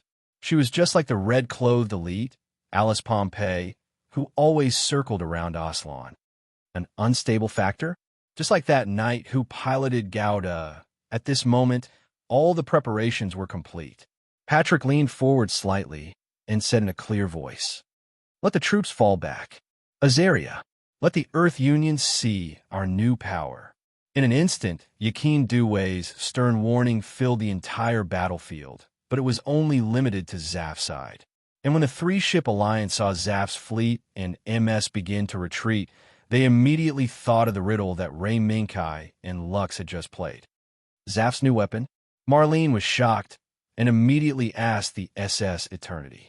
"Captain Marlene, Captain Zasaka, Carrie, let's fall back." Lux's face was solemn, but her gaze was fixed on Yakin Due's side. Similarly, Ray Minkai also received a warning from Wyzak. "Kai, get out of the way.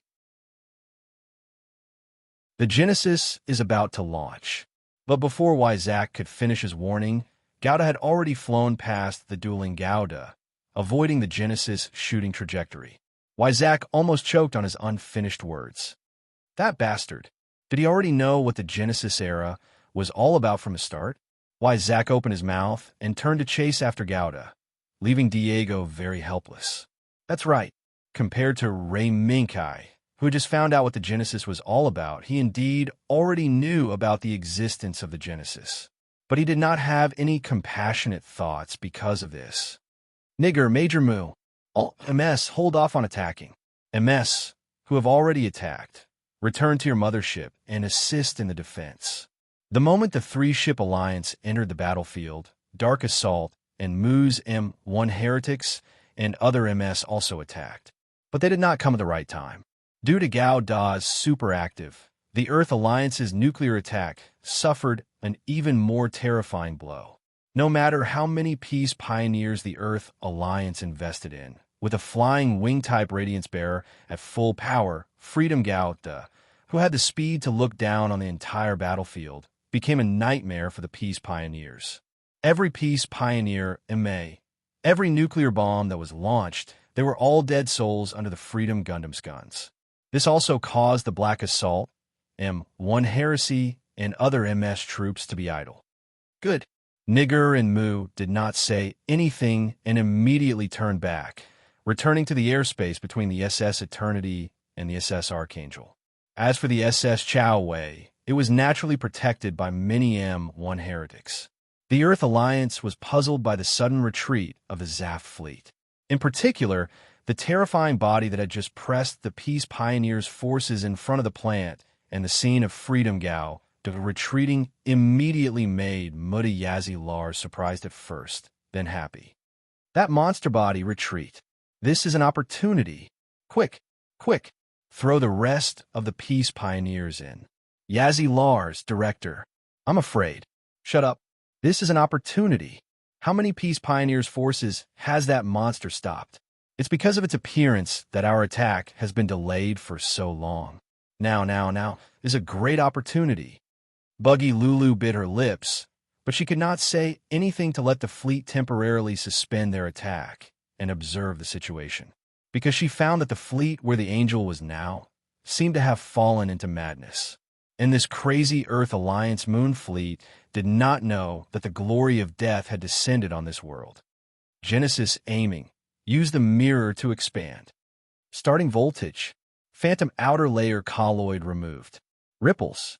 With a wave of ripple-like light and shadow, a huge artificial object appeared behind Yazan Duwei. Its appearance immediately attracted the attention of the Earth Alliance moon fleet, who were originally a little confused to begin with. However, but it was already too late.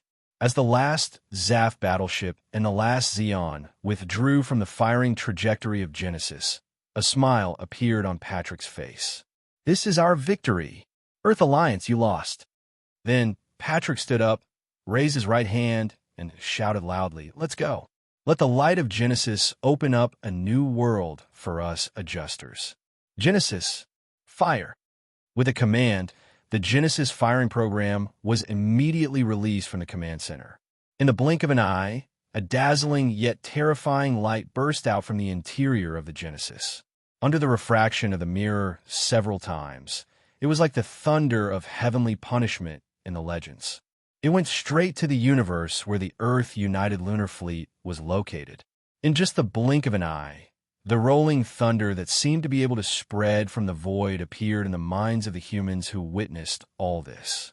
This terrifying torrent of rays that was called Genesis, but actually brought destruction to the enemy. A gamma ray burst brutally pierced through the formation of the Earth Alliance moon fleet.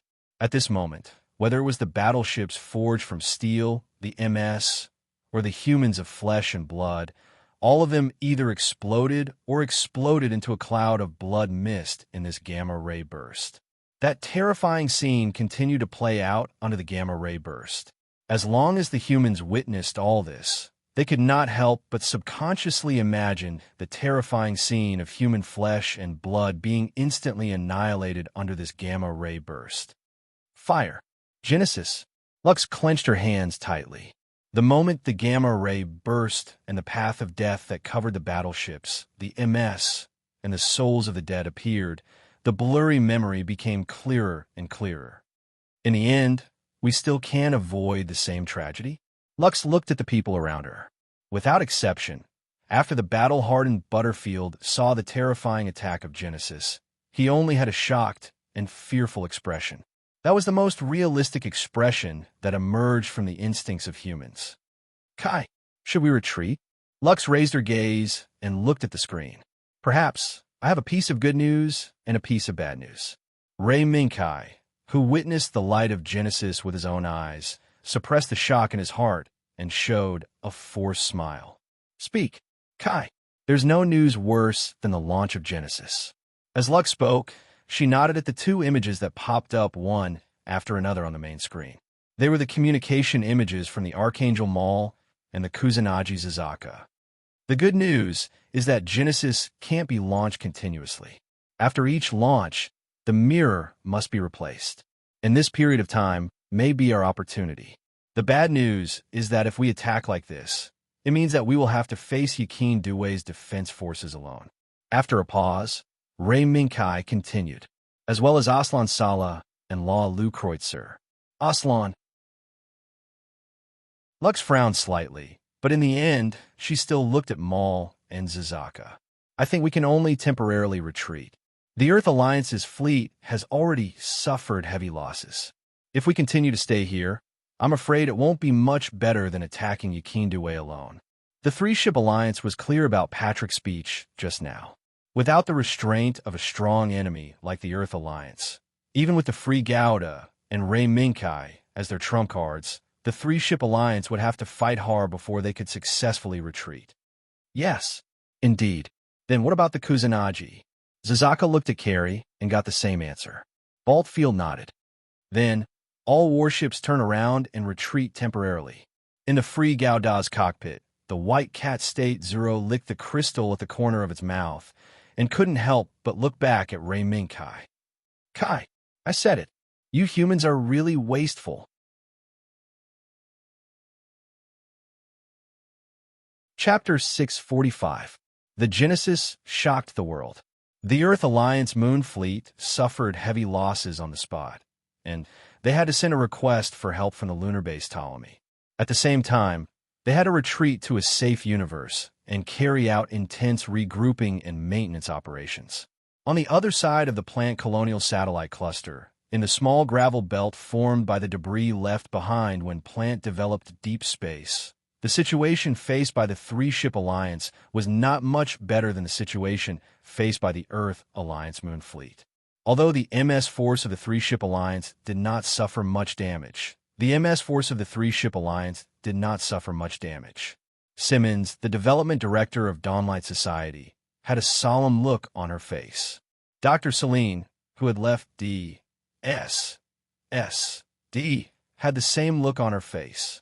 When she was at DSSD's Troy Space Station, Celine once mentioned to Ray Minkai that some of DSSD's cutting-edge technology might be used by Zaft and transformed into a weapon. Unexpectedly, the warning from back then had already become a reality, and this fact was very likely to pose a fatal threat to the countless creatures living on Earth. This is a giant conversion device that can convert the huge energy generated by a nuclear explosion into a gamma-ray burst. The original purpose of designing this giant conversion device was to provide a reliable and powerful propulsion energy for human development in deep space in the near future. Serene stood in front of the camera with a complicated expression. She introduced the origin and performance of the Genesis to the members of the three-spaceship alliance through a video call. A propulsion device developed for deep space? I once heard that DSSD was developing a forward propulsion device called a solar sail. Could this device be the predecessor of the Genesis? Butterfield touched his chin and recalled the news he had heard on other occasions in the early years. Celine nodded, and her complicated expression was filled with shame. I'm ashamed to say this. In fact, it is true. The predecessor of the Genesis was indeed the solar sail propulsion device developed by DSSD. It's just that I didn't expect Zaft to transform it into a terrifying weapon like the Genesis before we could complete the research on its practical use. This is not Dr. Celine's fault. DSSD D itself is a neutral, cutting-edge scientific research and development agency, and it is inevitable that there will be some problems with the funding it receives. We can understand this kind of thing. Lei Minkai spoke up for Serene and D. Yes, D. At the same time, if one wanted to delve into the fact that the genesis came from the deus, D, then the wing-type radiant bearer used by the Freedom Gundam would also be included in the list of investigations. Although it was shameless, it was also one of the facts. Yes. We don't need to delve into how it was leaked from DSSD. At the very least, what we need to solve right now is how to get rid of the Genesis, a terrifying weapon that might be launched at Earth. Lakis continued Rei Minkai's words. If, in the following battle, the Genesis is fired at Earth, then the consequence is that we humans will lose our home planet forever. At that time, even plant, which has achieved initial self-sufficiency, will not be able to sustain itself for long. Yes, even if plant had achieved self-sufficiency in terms of food, water, and other basic elements, it was impossible to completely remove plant from the Earth's ecosystem with this foundation, especially with the various food, vegetables, and fruits from Earth. After all, although the colonial satellite was large, its internal artificial ecosystem was far from being as stable as the natural ecosystem of a planet. Yes, Simmons nodded at Lakis's words. If the Genesis were to hit the surface of the Earth, the high temperature would be enough to kill all living things on the surface in an instant.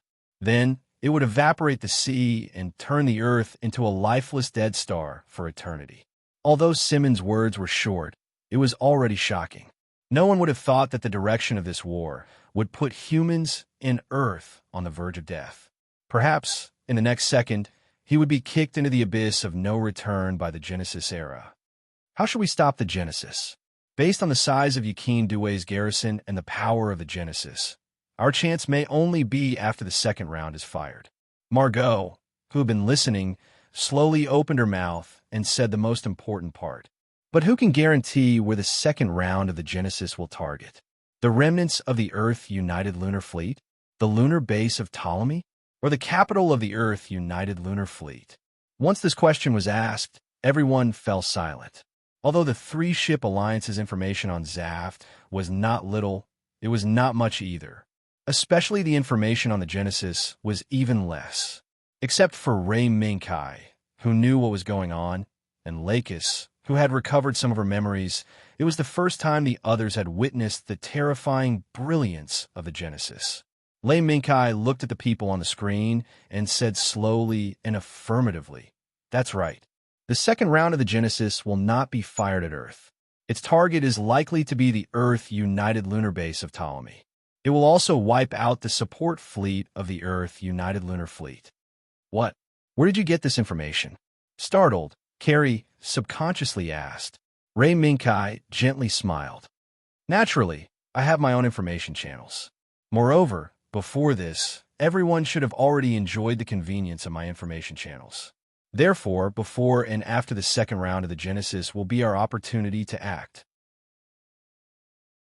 Others might not know, but Butterfield, who was sitting below, turned his head slightly and looked at Lei Minkai, who was standing beside Lux. He knew what was going on. What night? Right now, the only MS on the SS Eternity is the Free Gouda. Under such circumstances, don't you think the SS Eternity's combat power is a bit difficult?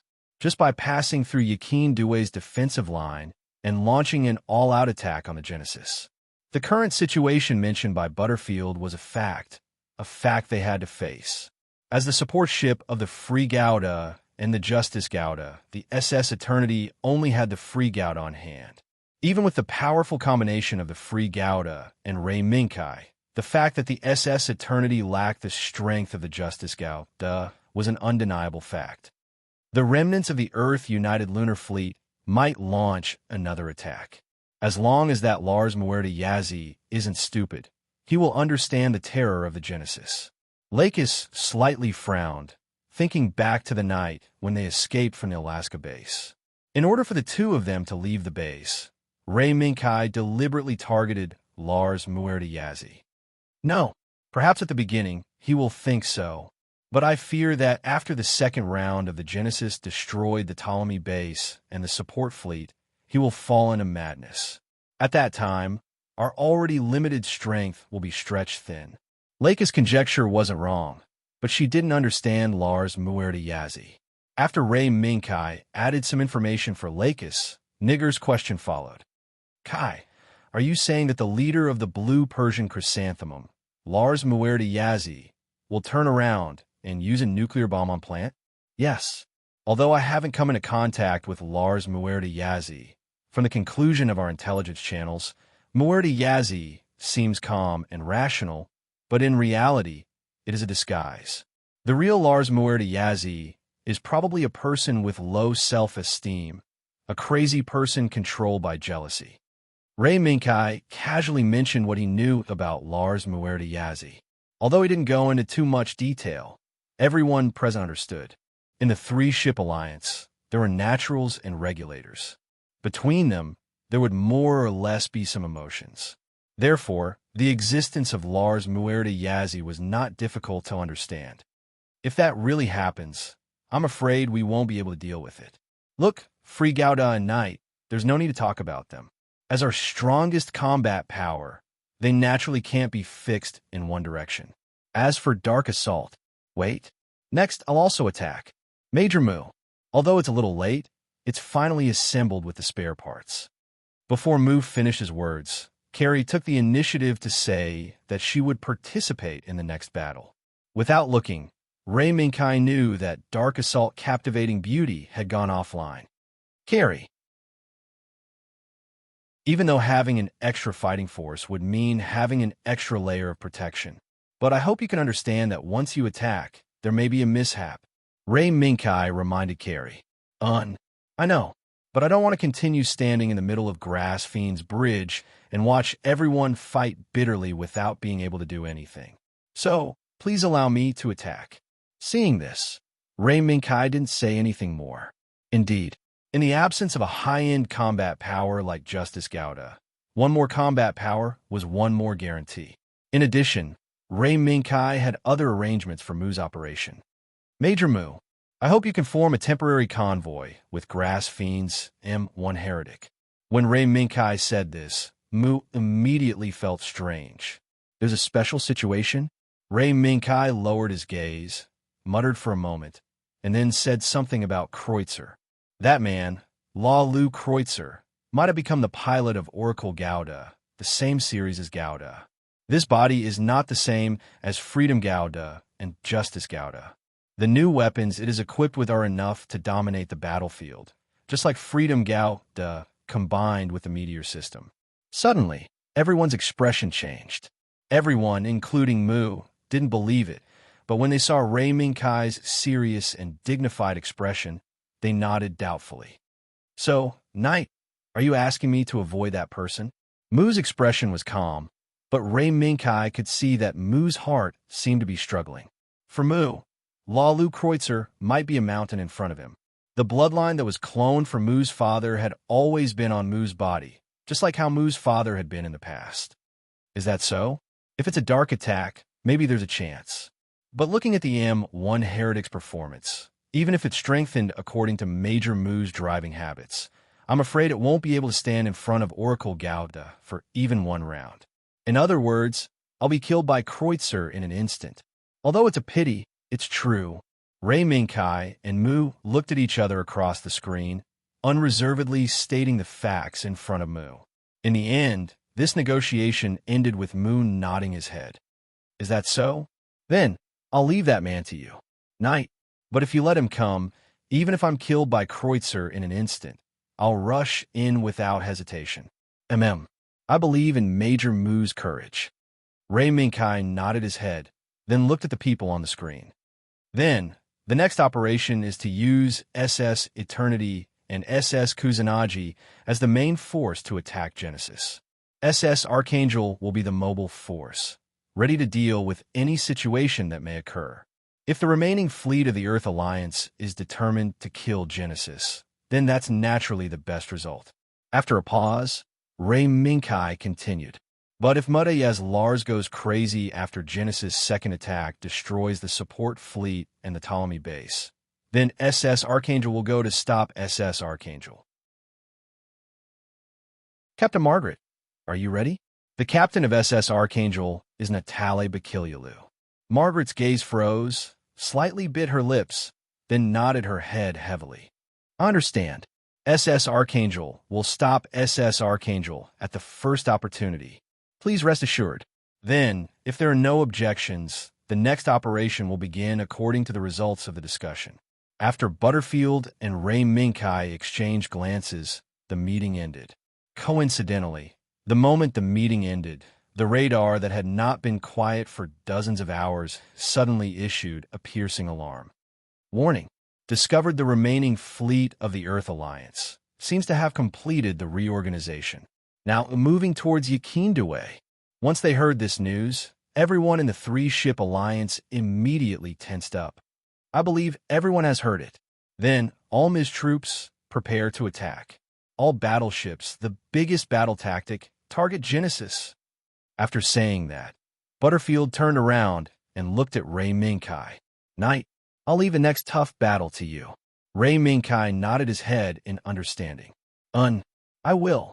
But just as Ray Minkai turned around and entered the elevator, a pink figure suddenly floated over and followed Ray Minkai into the elevator. Lux, why did you follow me? Ray Minkai reached out to support Lux, but unexpectedly saw that there seemed to be a flash of light flickering on Lux's right hand. Hearing Ray Minkai's question, Lux first lowered her head, not daring to look at Ray Minkai. Then, she raised her head and looked at Ray Minkai, her gaze full of gentleness. Kai, you might think that I'm a little annoying, but this battle... Before Lux finished speaking, Ray Minkai's hand gently pressed on Lux's lips. Don't worry, I have confidence in this battle. Even if Aslan and Kreutzer are obstructing me, I still have the confidence to win. Lux shook her head lightly. As the pink ponytail swayed gently, Lux raised her right hand and displayed the stream of light in front of Ray Minkai. That was a ring. When the ring was reflected in Ray Minkai's eyes, Lux said softly, Kai, I only ask for one thing. When everything is over, come back to my side. Ray Minkai glanced at the ring and nodded. The moment he received the ring, he gave Lux a deep hug. This is our promise. Lux. Chapter 646. The terror brought about by the Genesis terrified the remaining forces of the Earth United Lunar Fleet. But with Mudayaz Lars possibly aiming the Genesis at Earth and launching a new round of attacks, even if Bucky Lulu wanted to object, she had to admit that Mudayaz speculation was likely to happen. Otherwise, the Genesis would not have been born, nor would it have crippled the Earth United Lunar Fleet in one blow. But how is it possible to destroy the Genesis just by relying on the remaining power of the Earth Combined Moon Fleet? Even if the Archangel and that heaven-defying mech joined in, it would still be difficult. The future was bleak, but Bucky Lulu had to do it. Just like that, under the frightening threat of the Genesis, the remaining fleet launched a new round of attacks under the watchful eyes of the three-ship alliance. Captain Baltfield, the Archangel will now move according to the plan. Once the Archangel appeared in sight, Margot immediately gave the signal to move according to the plan. Understood. Then, it's time to start over here. Baltfield nodded, turned his chair, and looked at the pink figure who had been looking in a certain direction all along. Lux, please give the order. Lux slowly withdrew her gaze from Gauda's position and nodded. Let's move according to the plan. Captain Baltfield, Captain Margot, Captain Sasaka, Captain Carey, don't worry about my thoughts. Just follow the plan. Lux had no intention of being entangled in commanding the battle. She understood that compared to a young girl like her who was new to the battlefield, whether it was Baltfield, Margot Lamias, Sasaka, or even Carey, they were much more experienced than her. Understood. Then, apart from following the plan, I'll temporarily take command of the Eternity and Kusanagi. As for the Archangel, Captain Margot will be in charge. Okay. Margot and Sasaka had no objections. Thus, under the escort of many MS, the three-ship alliance charged into the battlefield at the fastest speed possible. The moment before the three-ship alliance entered the battlefield, Freedom Gouda, who had once again merged with the meteor system, had already arrived in front of Yajin Due's defensive line. As expected, we welcome you very much. In front of him, apart from the hundreds of Kim, En, and Sig Gu, there was also Justice Gouda and a familiar body Ray Minkai, as well as a small team of MS Gates with dark red paint. They were the guests who had come to welcome the Free Gouda to the Yakin Due defensive line. Kai, can you finish them quickly? Seeing the Genesis appear in front of him again, State White Cat Zero's mouth involuntarily had a trace of sparkling. This surprised Ray Minkai. State Zero, what are you trying to do? Do you want to eat Genesis? White Cat State Zero turned around and glanced at Ray Minkai. I've already said it. You humans are so wasteful.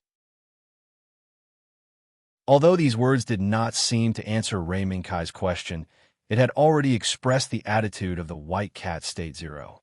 In response, Ray Minkai chuckled. Really? You've given me so many surprises. But first, we have to finish off the enemy in front of us. Kim En and Sig Gu were nothing to be afraid of. Gates, pay attention. The only thing that could make Ray Minkai raise his guard was Justice Gouda and the body with inverted triangular shoulders beside him. This body looks familiar. After looking at it for a while, Ray Minkai couldn't remember where this body came from. But the only thing he could be sure of was that this body had never appeared in the main story. And this point coincidentally became the clue that Ray Minkai was looking for about this body. Freedom Gouda, is that Ray Minkai inside?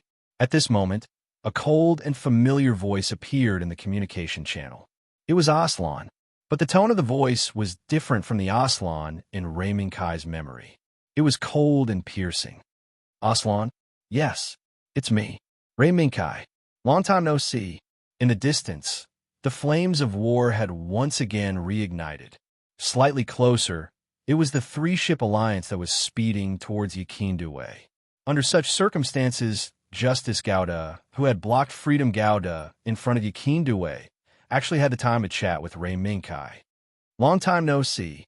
Kai, I'm glad you're still alive. But now, I can't let you pass through here. Aslan's voice was cold, but Ray Minkai could hear a trace of relief. Is it the control device that State Zero mentioned? This question obviously wouldn't be answered in a short period of time. This was because the moment Aslan finished speaking, Ziggy and Ziggy had already surrounded the Freedom Gundam while Aslan and Ray Minkai were conversing. Ziggy and Ziggy had already launched their attacks. The fire of the heavy machine gun, the tail flame of the anti-armor missile. At this moment, Freedom Gouda was surrounded by a curtain of light. In an instant, under the roaring bullets and the explosion of the anti-armor missile, Freedom Gouda's figure was engulfed by the terrifying flames that could destroy his steel body. Did it succeed? Kim En and Sig Gu's pilots released their fingers that were pulling the trigger and subconsciously searched for the wreckage that they imagined. However, without waiting for the smoke to disperse, the team of Gates behind Justice Gouda suddenly dispersed and quickly took up an advantageous position behind Kim En and Sig Gu and directly launched an attack. This time, Gates' attack was obviously going to miss. At the moment when Gates launched their attack, a stream of light tore through the billowing smoke and swept past Kim and Sig Gu's formation like lightning.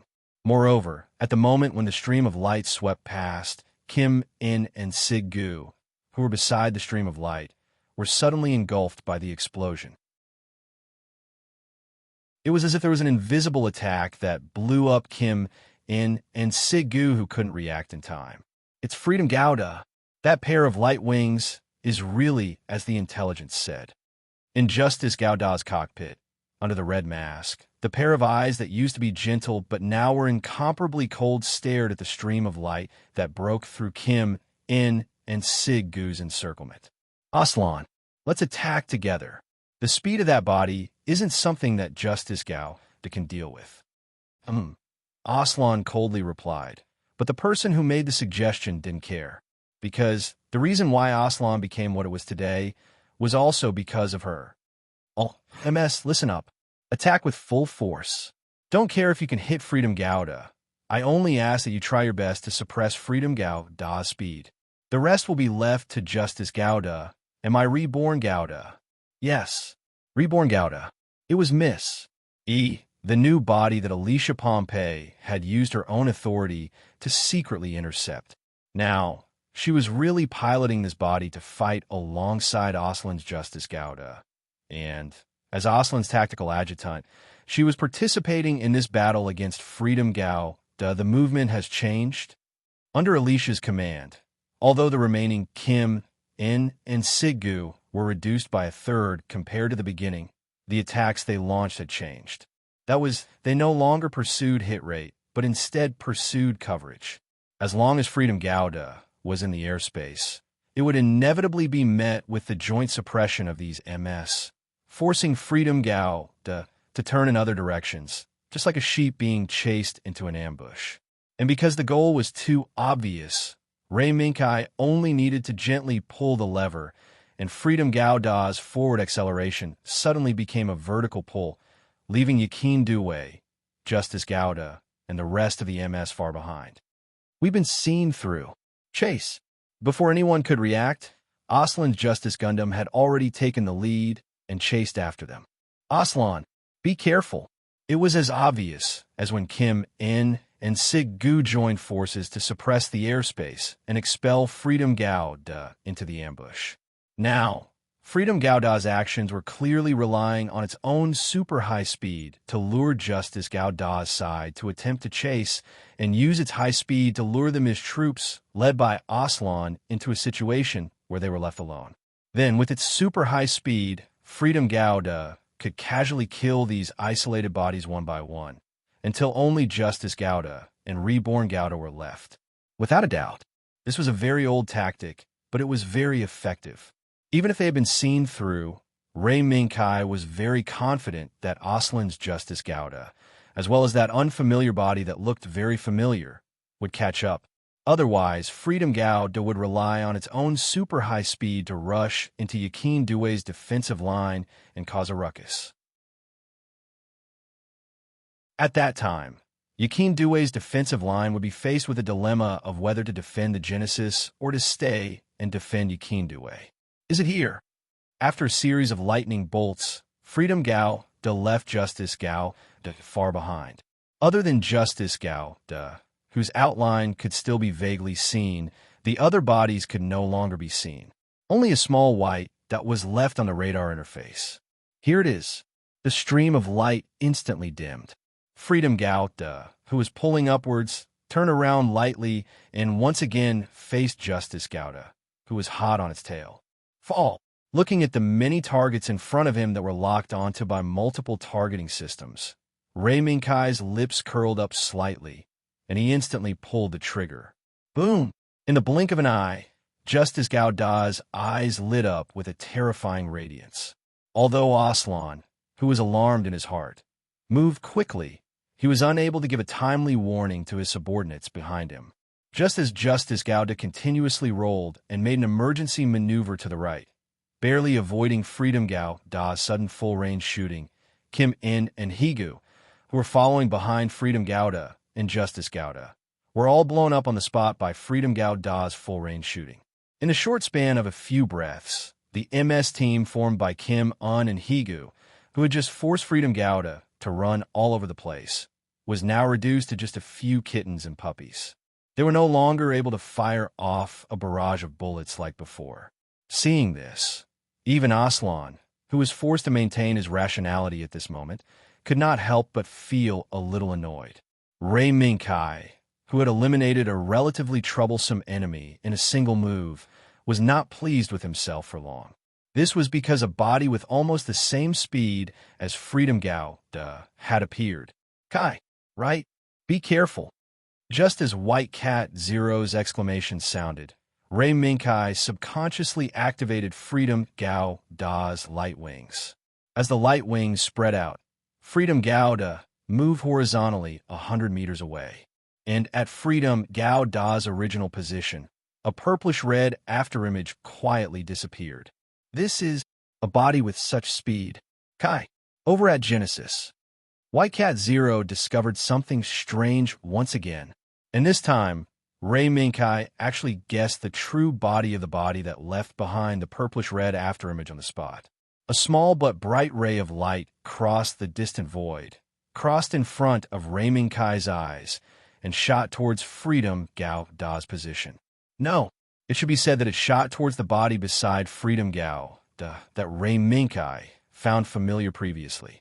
In the next second, the ray of light disappeared, and the afterimage appeared again. Ray Minkai stepped on the ground with his right foot, and Freedom Gao suddenly moved horizontally to the right. Swoosh! Another purplish-red afterimage. Reborn Gouda. At this moment, Ray Minkai revealed the true body of this afterimage, and also recalled a lot of information about the true body of this afterimage. It was the same series as Freedom Gouda's body, but it was developed with a different design concept. Its biggest feature, other than being able to be separated from the body, was the unique backpack system that could be used as an MS, and was the light craft system that was paired with Genesis. It could use the energy obtained from the gamma rays emitted by Genesis Alpha to accelerate. In other words, as long as Genesis charged Reborn Gouda would be able to obtain a speed similar to, or even equal to the winged radiance bearer that Freedom Gouda was currently equipped with. This is tricky. State Zero. Ray Minkai pursed his lips. He did not expect that Freedom Gouda, who relied on his super high speed, would actually encounter an opponent at this moment. What's there to worry about? Compared to Ray Minkai's seriousness, White Cat State Zero did not care much. Now, the only thing that could make White Cat State Zero concerned was the Genesis. After a series of attacks, Alicia discovered that Freedom Gouda was not only agile, but also seemed to be able to predict Reborn Gouda's attack route, which made Alicia feel pressured. Originally, she thought that she could rely on Reborn Gouda's light craft system, as well as the inexhaustible energy supply from Genesis, to defeat Freedom Gouda. But now, it seemed that this plan would have to be put aside for the time being. Alicia, you will restrain Freedom Gouda. After silently watching Freedom Gouda and Reborn Gouda's attack and defense, Aslan finally made his move. Okay. Without hesitation, Alicia, who almost always gave in to Aslan's requests, exploded on the spot. First, she relied on the Lightcraft system to burst into high speed and blocked off most of Freedom Gouda's retreat route. Then, she raised the large beam rifle in her hand and shot out beams of light, quickly shortening the distance between Freedom Gouda and Justice Gouda. Under Alicia's maneuvers, she really forced Freedom Gouda and Justice Gao to engage in close combat.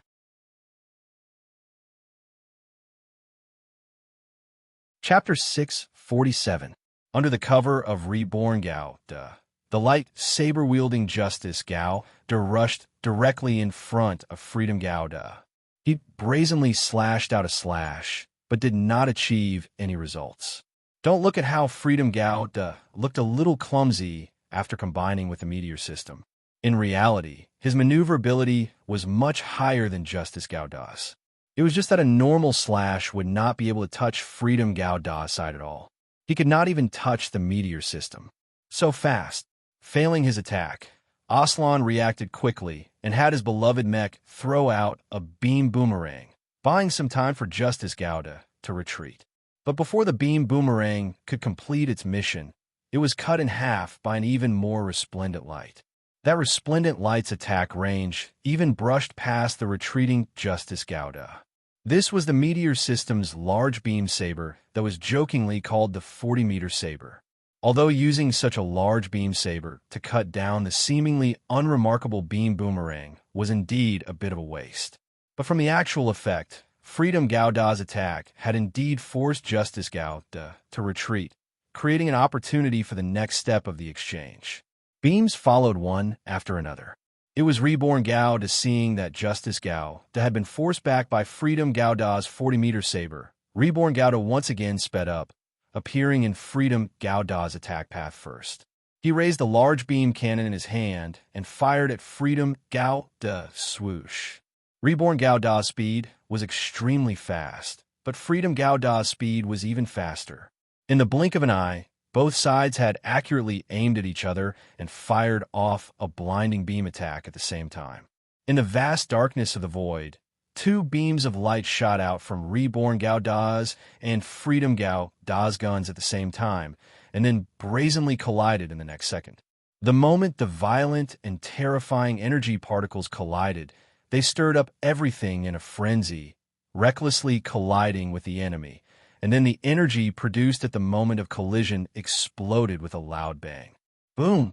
The violent explosion tore through space, causing Alice and Ray Minkai's vision to be blinded by white light, temporarily losing sight of each other's figures. However, losing sight of each other did not mean that the battle was over. Instead, it meant that the battle had become even more intense. In the white light, the red mech was like a ghost, taking advantage of the moment when both sides had temporarily lost vision, appearing above Freedom Gao Da's head, waving the beam saber in its hand from above Gao's cockpit. This attack was extremely fatal, but the moment the beam saber was about to pierce through Freedom Gao Da's cockpit, Freedom Gao Da, who should have been motionless and unresponsive to the attack from above, suddenly moved back a short distance, barely dodging the attack. What? The red mech that had launched the attack was Righteous Gouda. Even Aslan, who was now under the control of cold rationality, could not help but be momentarily stunned when he saw the attack that he had been so confident in being dealt with so easily by Freedom Gao Da Boom. While he was stunned, a violent impact quickly followed. Moving past Freedom Gouda, Righteous Gouda, who had not yet retracted his attack, was viciously kicked by Freedom Gouda, sending Righteous Gouda flying.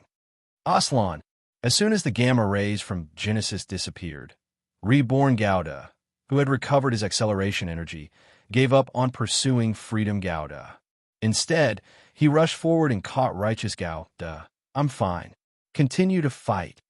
Under the red mask, Aslan's face was gradually becoming more and more ferocious. Understood. Alicia's lips moved, but she still nodded in response. On Freedom Gao Da's side, he once again began to deal with the enemy with high mobility.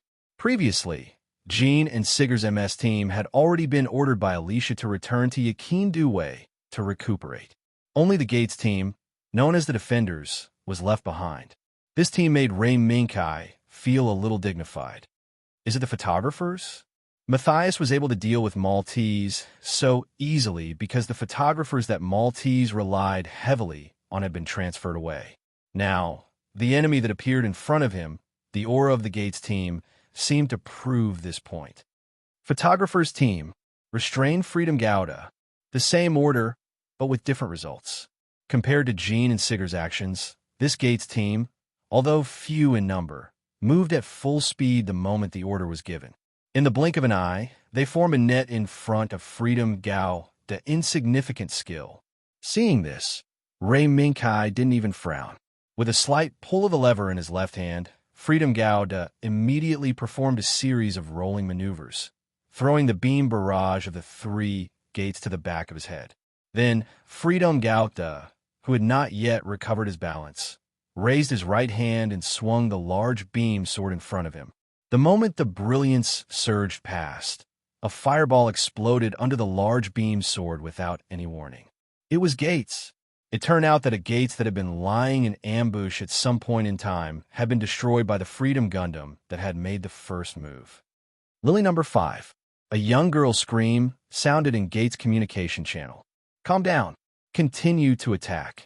Just as Alicia's voice sounded, Rebirth Gouda, who had once again accelerated, caught up to Freedom Gouda. In the blink of an eye, two streams of light crazily interweaved in front of Gates and Justice Gouda, drawing two terrifying trajectories in the air. Wong. Just as the two streams of light interweaved again, Aslan's heart tightened and he immediately shouted, "Everyone, spread out. Once again, once again." Once again, Freedom Gouda's full barrage of bullets descended the instant Rebirth Gouda retreated. It turned out that Freedom Gouda, who was engaged in an intense high-speed battle with Rebirth Gouda, still had the energy to seize the opportunity and launch a full barrage of bullets, catching Aslan and the others, who couldn't interfere in this high-speed battle, off guard. Under the beam of light that tore through the darkness were the missiles that were hurtling towards them. In just a short moment, under Aslan's gaze, the full barrage of bullets that had erupted during this high-speed battle drowned out several gates. Boom, boom, boom. 3 fireballs exploded one after the other. Behind the exploding fireballs were the reality that 4 gates had been destroyed. Aslan, sorry. With a flash, Rebirth Gouda once again appeared beside Justice Gouda. At the same time, the gamma rays from Genesis traversed the void, replenishing the energy of Rebirth Gouda, who had used up all of his acceleration energy. This was the disadvantage of Rebirth Gouda, compared to relying on his own energy and the powerful self-control of the Winged Radiance Bearer. Rebirth Gouda couldn't leave the support of Genesis to obtain the terrifying performance of super acceleration. This was also the reason why Rebirth Gouda, even if he had the same super speed as Freedom Gouda, equipped with the Winged Radiance Bearer, was still unable to do anything to Freedom Gouda. No, we miscalculated. Under the mask, Aslan's gaze became more and more solemn. This was a fact that they couldn't avoid. Among Yakindaway, sitting in the command center, Patrick's face was rather ugly. The battle between Aslan's group and the Freedom Gundams was not missed at all by him. Ray Minkai. From a moment Ray Minkai appeared in Patrick's line of sight, he had always been regarded as the representative of stimulating the fighting spirit implant. No matter how much the Salafists preached about the evil and ugliness of the Earth Union, it couldn't be compared to the words of someone who had survived the disaster of Unit 7. However, before this idea could be implemented, Ray Minkai was transferred to investigate the Earth Union's hidden development of a new body. Now that he thought about it, perhaps it was from that investigation mission that everything started to get out of his control, especially when Ray Minkai boarded the Silver Wind. Speaker Sarah, do you want me to attack? From the current situation, Aslan doesn't seem to be able to deal with that body. While he was deep in thought, Kreutzer's voice sounded. It will still take some time before Genesis launches again. If that body breaks into the vicinity of Genesis during this period of time, I'm afraid it will cause some unnecessary trouble. Although I don't think that body will cause any effective damage to Genesis, which is protected by phase shift armor. Hearing this, Patrick turned around and looked at Kreutzer. Kreutzer, you mean to be on the safe side? Kreutzer nodded calmly. Yes. Speaker Sarah. Patrick's stern gaze swept back and forth on Kreutzer's mask a few times before he slowly opened his mouth. Fine. This mission will be handed over to you, who is unable to destroy SS Eternity in time. This is your last chance. If you can't deal with that body and SS Eternity, then you don't have to come back. Yes. Speaker Sarah. Kreutzer stood at attention and saluted. He then nodded at Mia and said respectfully, "Then, forgive me for taking my leave."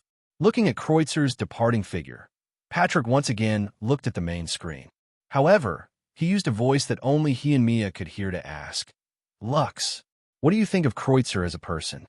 Mia was stunned and then went silent for a moment. Captain Kreutzer, perhaps he is a person with his own thoughts.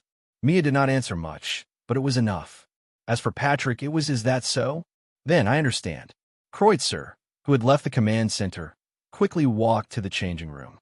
Looking at the neatly arranged pilot uniform in the wardrobe, as well as the bottle of medicine beside it, Kreutzer's mouth suddenly curved into a sinister smile. Ray Minkai, I didn't think you would really reach this step. This is very good. Outside of Yakindaway, Ray Minkai and Aslan's group were still in the midst of their battle.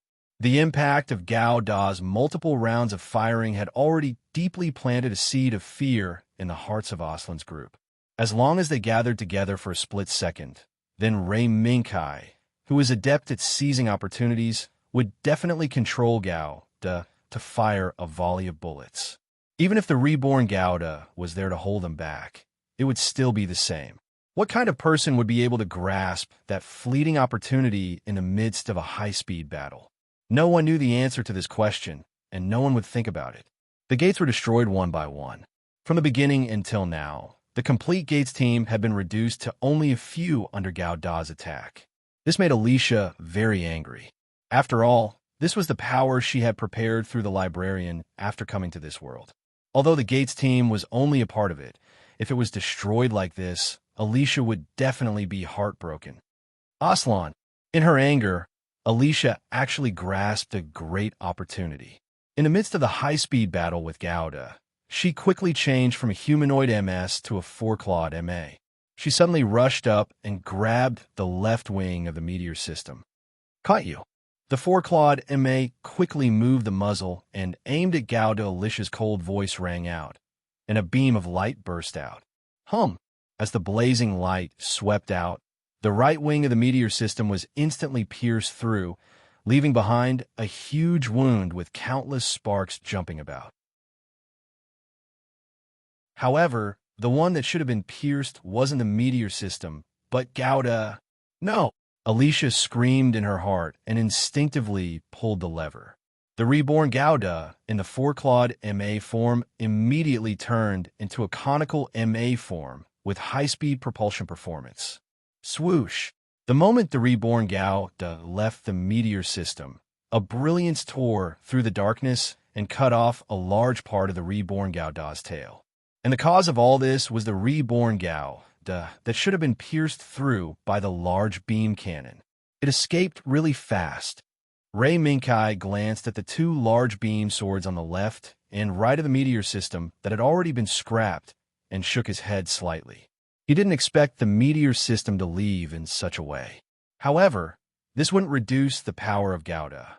On the contrary, after losing the burden of the meteor system, the speed of the flying wing-type transmitter would be even faster. It's just that Aslan and the others didn't seem to know this. Perhaps they were still excited about finally solving the problem of the meteor system. Hum, hum. The buzzing sound of the flying wing-type transmitter became lower and lower. The killing aura emitted by the reborn Gao that didn't decrease in the slightest compared to the moment when it merged with the meteor system. Not good. Everyone retreat. The reborn Gao Da's attack is coming. Aslan's warning had just sounded when a wave of palpitations followed. This wasn't coming from the reborn Gouda. It was coming from behind. It was coming from the direction of Yakinduwe. In the huge fortress satellite, a dark figure silently slid out of space and headed straight for the battlefield. Under that increasing speed, several small, easily overlooked shadows quietly flew out from the dark figure and quickly disappeared into the dark space. Then, in an instant when humans couldn't detect, they shot at the reborn Gouda. The dark green beam instantly weaved a terrible net of light that trapped the reborn Gouda Ray Minkai, the knight that protects the princess. We finally meet. Nice to meet you.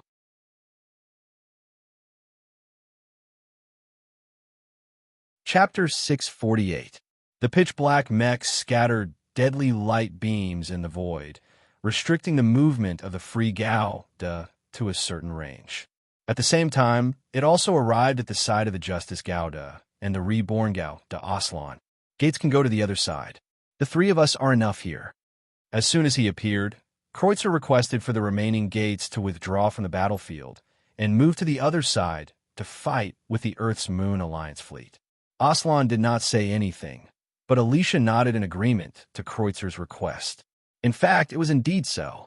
Although the gates mech was piloted by the imprints, when faced with an enemy whose combat power was far beyond what the imprints could handle, the imprints were no different from the other soldiers piloting the gold mech. With a command, the remaining gates surrounding the free Gouda sped up and left. They regrouped and flew towards the Earth's Moon Alliance fleet, leaving the free Gouda to face off against the Justice Gouda, the reborn Gouda, and the Oracle Gouda who had entered and left in the middle. The Oracle is as high as Kreutzer. The appearance of the Oracle Gouda was not beyond Ray Minkai's expectations. It was just that Oracle Gundam had appeared a little too early. According to Ray Minkai's prediction, the Oracle Gouda should appear after the Justice Gouda and the reborn Gao Da were heavily injured by the free Gao Da piloted by him. However, he did not expect the Oracle Gao Da to appear earlier. Hey, K, that mech has some skills. Be careful. Okay. The White Cat State Zero could tell that the Oracle Gao Da's program was far more dangerous than the reborn Gao Da, who could catch up with the free Gao Da. This was indeed the truth.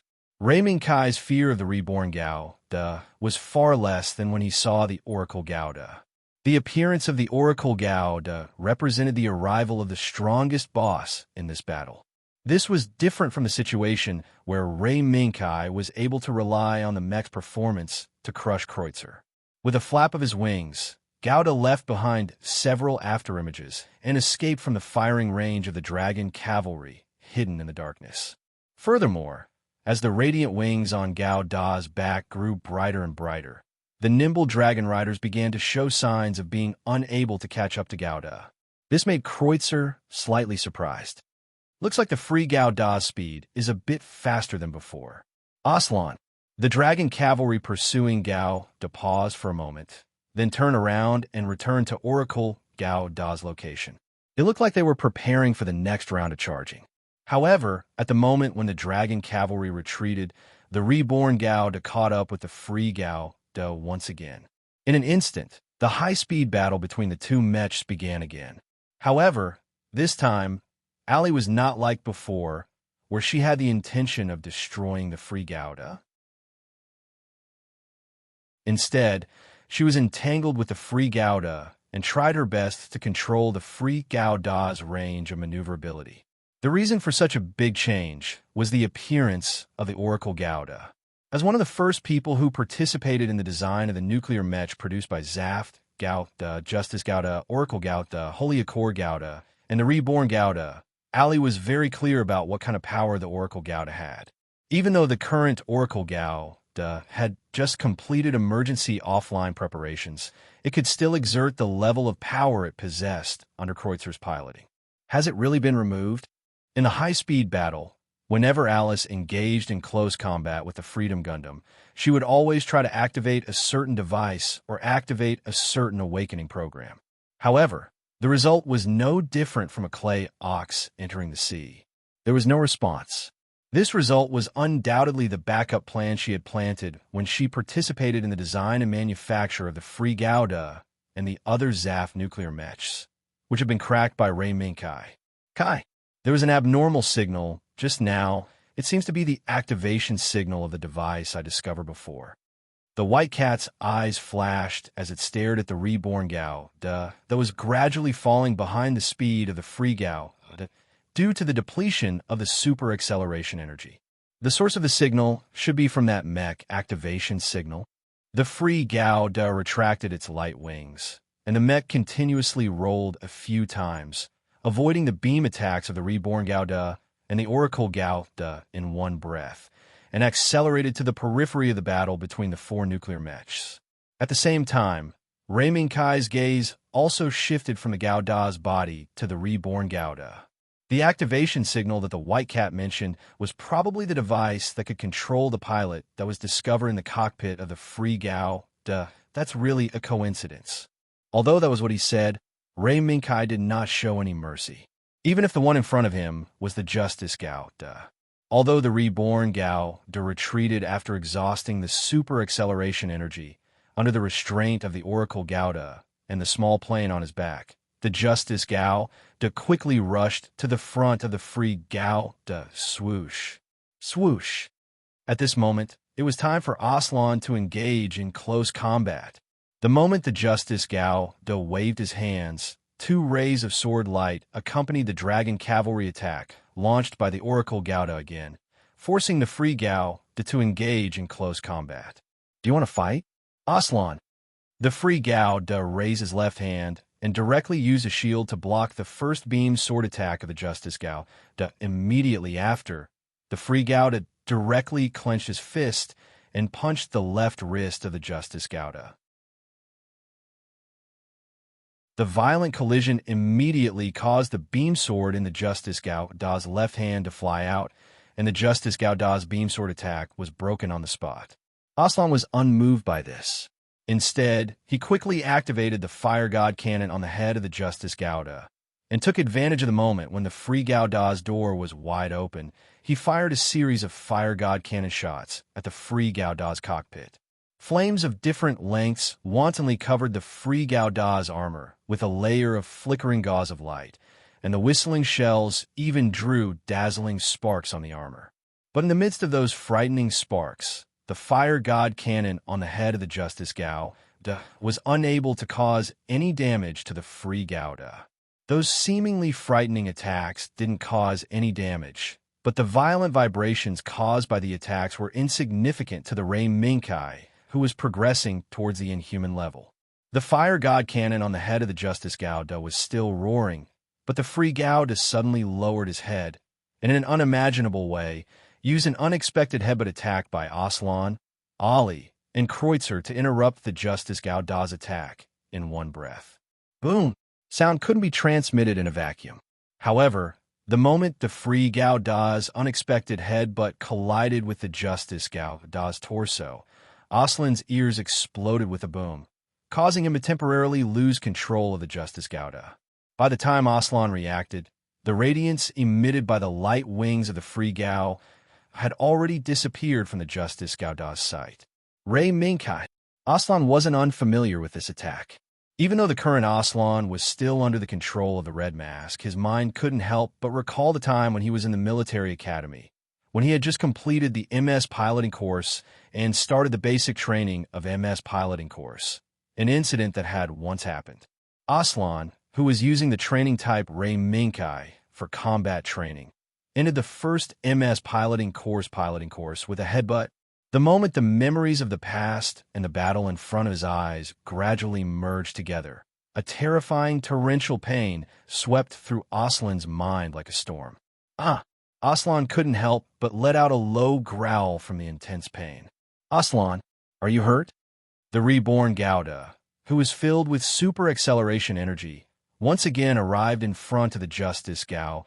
Aslan's pale face, which couldn't be hidden even with the red mask, appeared in front of Alicia's eyes. No, not at all. Continue. Aslan ignored Alicia's distressed gaze. Right now, his mind was only filled with the desire to finish off the Free Gauda as soon as possible so that the pain that swept through his mind would dissipate.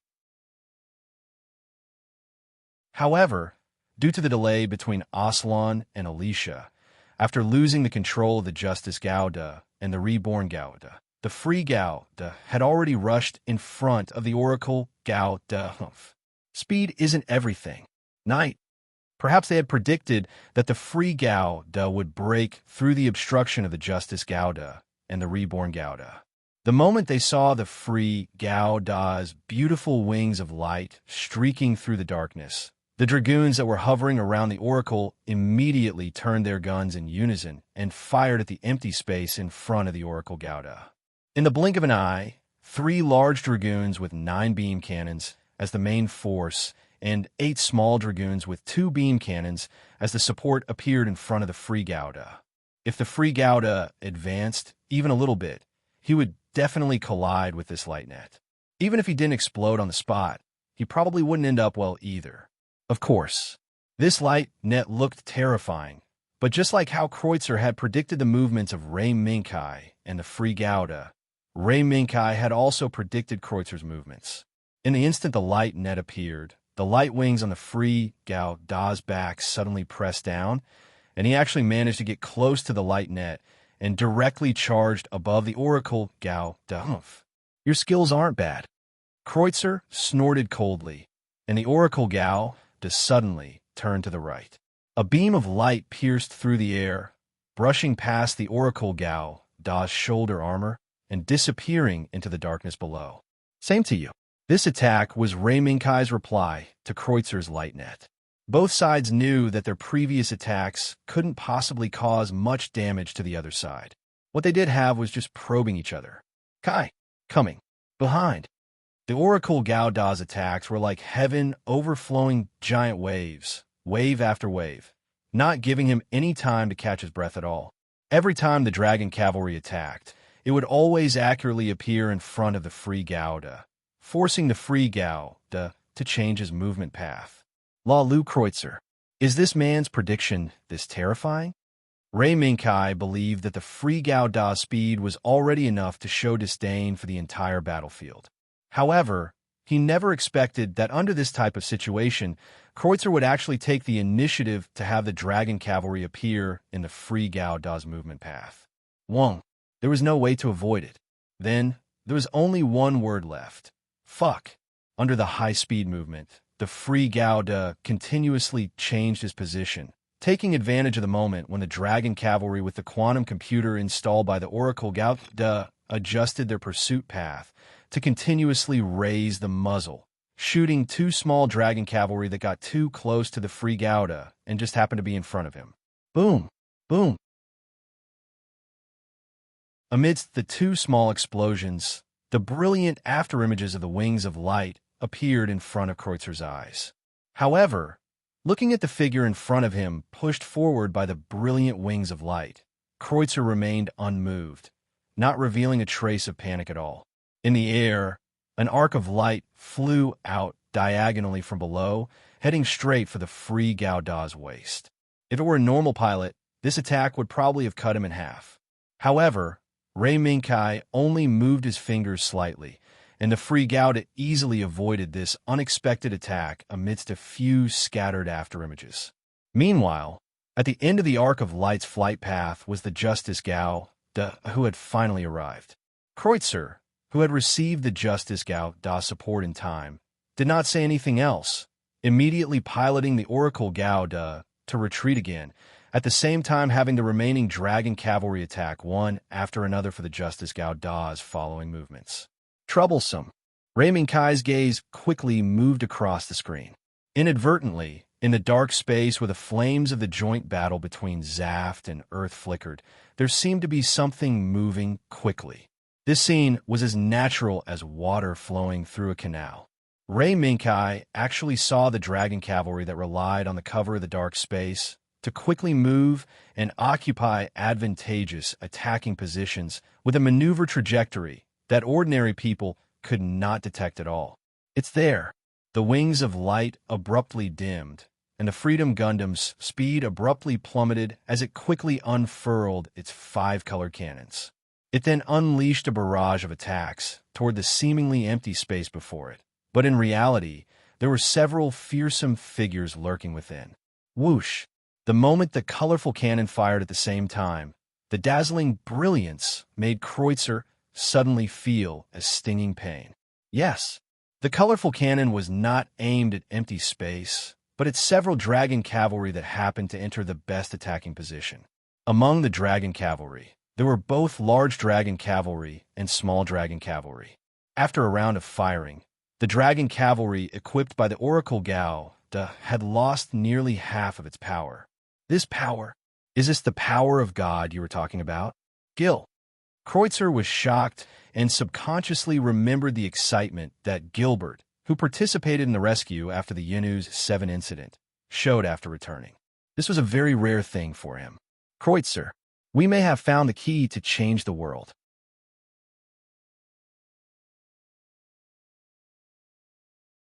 Chapter 649.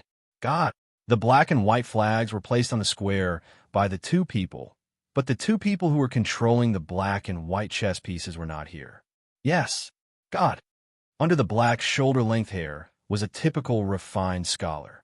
Those long and narrow eyes flickered with the radiance of wisdom, as well as the persistence hidden deep within. Gil, although I had entrusted you to find a way to improve Rem's condition, I don't remember making you become so. Under the silver mask was a face that muttered to itself for a moment, so much like a devout believer. Believer? A surprised expression surfaced on Gilbert Dylandal's face, and then he laughed out loud. He did not care about his opponent at all. That good friend of his who had been using the silver mask to show himself after becoming famous in a single battle actually used the religious term believer to describe himself. This scholar who had a pretty good reputation in the field of genetic research. Kreutzer, if my discovery is not wrong, perhaps you can use the word believer to describe me. Dylandal's calmness made Kreutzer feel surprised. Oh, your discovery actually made you make such a change? He, Kreutzer, if you have a little more time, perhaps you might be able to see a miracle. Dylandal paused for a moment, then added another sentence. Probably a miracle that is even more terrifying than the super regulator that Yulian Xiangzi is after. Terrifying miracle. Kreutzer laughed. Miracles are never related to terrifying. Gil, is that so? Dylandal shook his head, as if he was sighing, and said, That's true. But if there really is such a day, this miracle, perhaps it would be extremely terrifying. Kreutzer, the size of his old friend, rang in his ears like a ghost in the midst of the fierce battle. Kreutzer's heart gradually sank to the bottom. God! Following another small-scale Dragon Knight being destroyed by Gao Da's gun, Kreutzer's cold voice suddenly sounded. God! This is just a delusion that humans conjure up when they are pursuing power. There are no gods in this world. Gao Da's cold voice resounded in Oracle's cockpit. Oracle Gao Da's movements suddenly changed from fighting while retreating, coordinating with Justice Gao Da and Rebirth Gao Da's attack rhythm, to a one-sided assault. The most conspicuous thing was that Gao Da's remaining dragoons, large and small, did not care about their energy consumption at all. They immediately launched a frenzied attack, firing beam after beam at the Gao Da, completely ignoring the possibility of hitting the high-speed Gao Da's movements changed. In Raiming Kai's eyes, Oracle Gao Da's movements became unusually fierce. No matter if it was the dragoons or the original Oracle Gao Da, the coordination between the two was simply flawless and also unusually terrifying. If the current Oracle Gao Da was just an ordinary No, Mu, or even the Kira from Raiming Kai's memory, the former would probably be instantly killed on the spot, and the latter would also fall into a desperate situation. Is it a drug? Or is it the abyss? From the previous few encounters, Raiming Kai did not realize that Kreutzer could erupt with such terrifying strength. While being shocked, he was also guessing where Kreutzer's explosive strength came from. Gao Da quickly turned around, raising the beam rifle in his hand and firing continuously, but he was unable to kill off the dragoons that were scattered all over the place. At this moment, the dragoons seemed to have a life of their own, and one could not tell that they were mobile weapons controlled by a cold quantum computer at all. This change made Raiming Kai's gaze even more serious.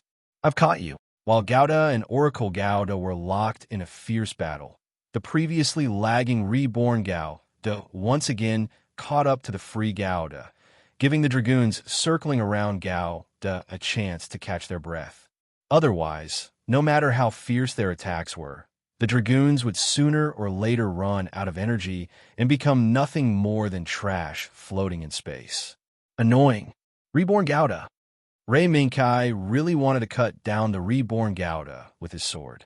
But if he was unable to deal a fatal blow to the reborn Gao Da and allow the independent cockpit to escape back to Yakindu Wei, then the free Gao Da would have to face the reborn Gao Da in the near future. Once again involved in a high-speed battle with the reborn Gao Da. The free Gao Da fiercely threw out the shield on his left arm, but the reborn Gao Da dodged the whirlwind shield with a flip. But this flip was an opportunity for the reborn Gao Da to be shaken off by the free Gao Da once again. I'm going to be shaken off again. Alicia clenched her teeth and looked at the light wings that seemed to be powered by an endless amount of energy, unwilling to give up. Even if the reborn Gao Da had the massive energy support of the Genesis behind him, he could only maintain super acceleration for a short period of time. There was no way he could fly at super high speed for as long as the free Gao Da could. With a flap of the light wings, the free Gao Da once again shook off the reborn Gao Da and rushed towards the Oracle Gao Da. Fortunately, the Oracle Gao Da was in front of the Justice Gao Da at this moment. Raiming Kai. As soon as the free Gao Da appeared, the Justice Gao Da immediately burst out with his strongest firepower. He didn't want to kill, he only wanted to slow down the free Gao Da's speed. Light beam, fire god cannon. One after another, they continuously poured bullets at the free Gao Da. But in the face of the free Gao Da's high-speed movements, the Justice Gao Da's firepower had no effect at all. It didn't slow down the free Gao Da's speed at all. Aslan only had one choice in this regard. That was to charge towards the free Gauda and collide with it. One had to know that this was not a rational choice. But only in this way would the Justice Gao to have a chance to stop the free Gauda. The next second, the Justice Gauda's right hand flipped around his waist and combined the two beam swords. With his fastest speed, he charged towards the free Gauda, dragging two beams of light behind him. Aslan, the charging Justice Gao, was like a mountain pressing down on him. But Rei Minkai wasn't frightened by the indomitable momentum. Instead, his eyes were solemn and his hands quickly reacted. The red mech pressed down like a thunderstorm, bringing that horrifying beam of light with it as it chopped down. The free Gauda, who was targeted by it, just lightly turned his body to the side and avoided the Justice Gauda's attack. But this wasn't the full extent of the Justice Gauda's attack. The attack that the free Gauda had avoided was clearly within Aslan's expectations. Before the beam of light from the chopping sword dissipated, it suddenly turned horizontally and went straight for the free Gauda's waist. No, it should be said that it was going straight for the free Gauda's cockpit. Remember, when Aslan went to war, Patrick Sala had given the order to try their best to take back the free Gauda. If they couldn't do it, then the free Gauda would be destroyed. In Aslan's mind, directly piercing through the cockpit of the Freedom Gundam was perhaps the best way to complete the task entrusted to him by his father, Patrick Sala. But Rei Minkai, and even the free Gauda, wouldn't let Aslan's plan go as he wished. In a split second, a terrifying throbbing swept through Aslan's heart.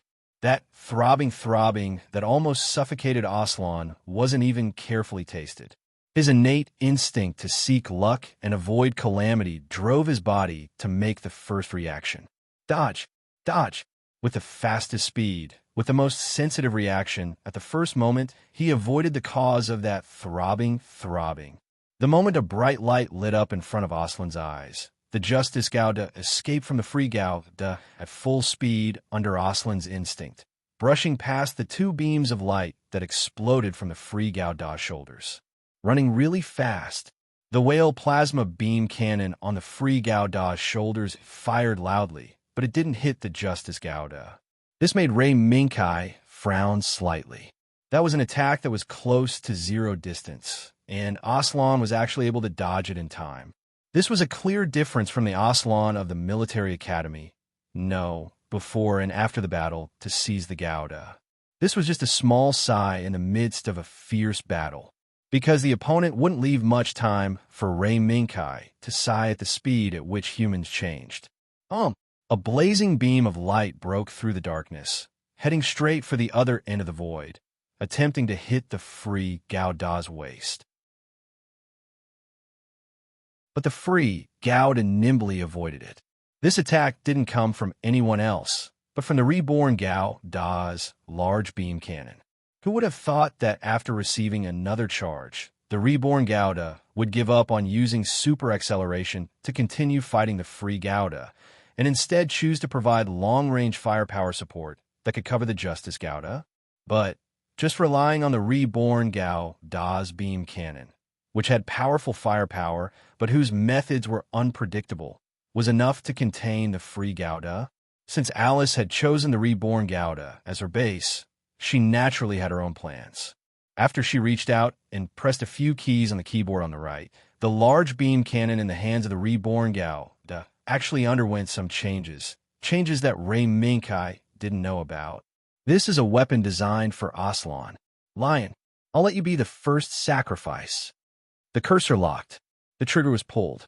From the shape of an ordinary cannon barrel, it transformed into a strange main cannon with 6 heat-dissipating grooves that spread out one after another behind the main cannon. On the left and right sides of the main cannon, there were 3 small cannons that spread out. Instantly, a terrifying recoil burst forth.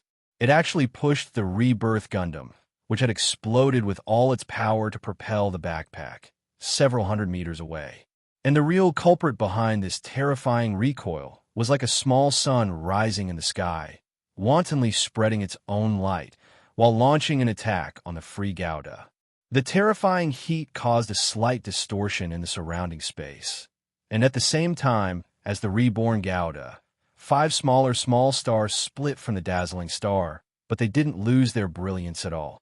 But from the momentum from the scene, as long as the reborn Gouda was hit by even one of the small stars, the free reborn Gouda would definitely end up dead or seriously injured. Kai, get out of here, quickly! Without the white cat's shout, Ray Minkai knew how to deal with it. However, just as the free reborn Gouda moved, the light that was supposed to move in a straight line had a slight change. It caught up. It caught up. At the moment when the free reborn Gouda accelerated, the light also began to accelerate. At the moment when the free reborn Gouda turned, the light also began to turn. This was a light with tracking capabilities? No. This was a beam weapon with tracking capabilities. One must know that in the seed world, there had never been such an amazing beam weapon. The Parliament of Destiny. The only thing that could explain this phenomenon was the Parliament of Destiny. Radiant Bearer, full power. Without hesitation, Ray Minkai increased the power of the flying wing-type Radiant Bearer to full power operation on the spot. Swoosh! Suddenly, the free reborn Gouda's figure turned into a stream of light.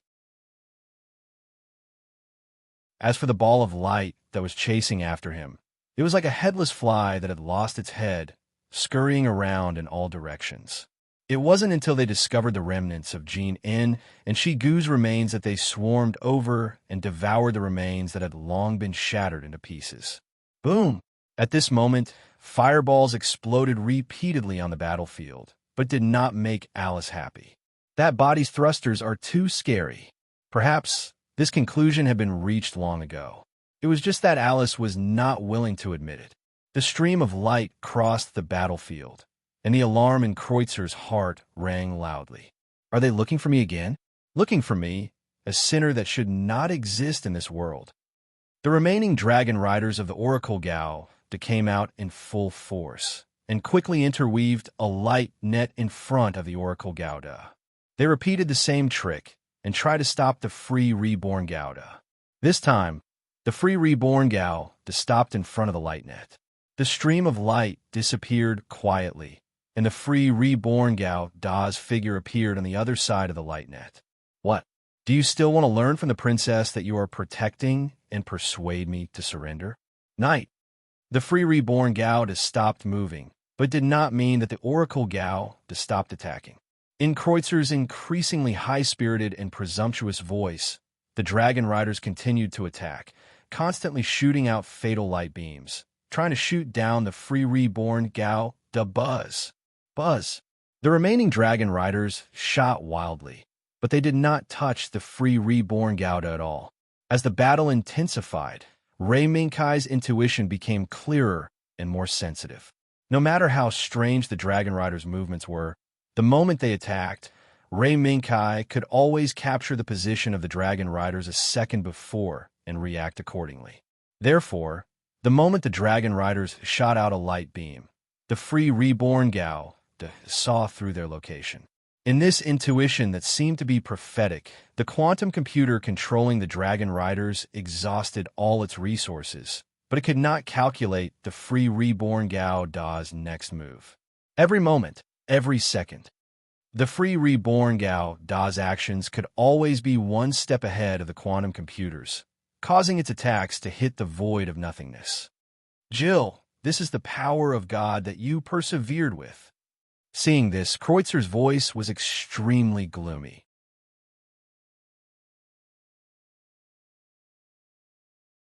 Chapter 650. At the edge of the battlefield. On one side of Yakin Duway's defense line, a blood-red mech wandered alone in the airspace that had yet to be burned by the flames of war. Is that the Freedom Gouda and the Justice Gouda? Although there was still some distance from the battlefield, this blood-red mech still cast its gaze toward the most intense battle on the battlefield. Kira's hands quickly tapped back and forth on the keyboard, constantly improving the program to improve the electronic eye system of the blood-red body, which was the Holy Accord Gundam he was piloting so that it could catch up to the high-speed battle that was enough to subvert human understanding. Is it over? Kira, with his powerful programming ability, was defeated in the end. After some improvements, under the surveillance of the Holy Accord Gauda's electronic eye, the system could indeed barely catch up to the speed of the reborn Gauda. However, it was still unable to catch up to the Freedom Gauda that had a pair of beautiful light wings behind it. Being in such a high-speed state for such a long time, even the body of an adjuster probably can't hold on, right? Kira could not imagine what it would be like if he were in the Freedom Gauda's high-speed state. Would he be struggling to hold on? Or would he vomit blood the moment the terrifying overload erupted? Kira had never imagined or encountered any of these. Just looking at the Freedom Gauda that could escape from the siege of the Justice Gauda, the Reborn Gauda, and the Oracle Gauda in the blink of an eye and launch a counterattack, Kira had the illusion that he could not keep up. Yakin Due calling for the Holy Accord Gauda. Yakin Due calling for the Holy Accord Gauda. Please answer. Just as Kira was paying attention to the fierce battle between the four Gaudas, Yakin Due's call came. This is the Holy Accord Gauda. Please speak, Yakin Due. Kira was shocked.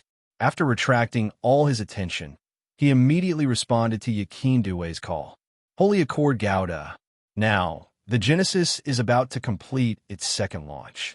Please defend against the joint attack of the Earth before the Genesis launches again. Be especially careful not to let the Earth's joint nuclear bomb hit any of Planet's satellites. The order from Yakin Due made Kira frown, but he showed no signs of objection.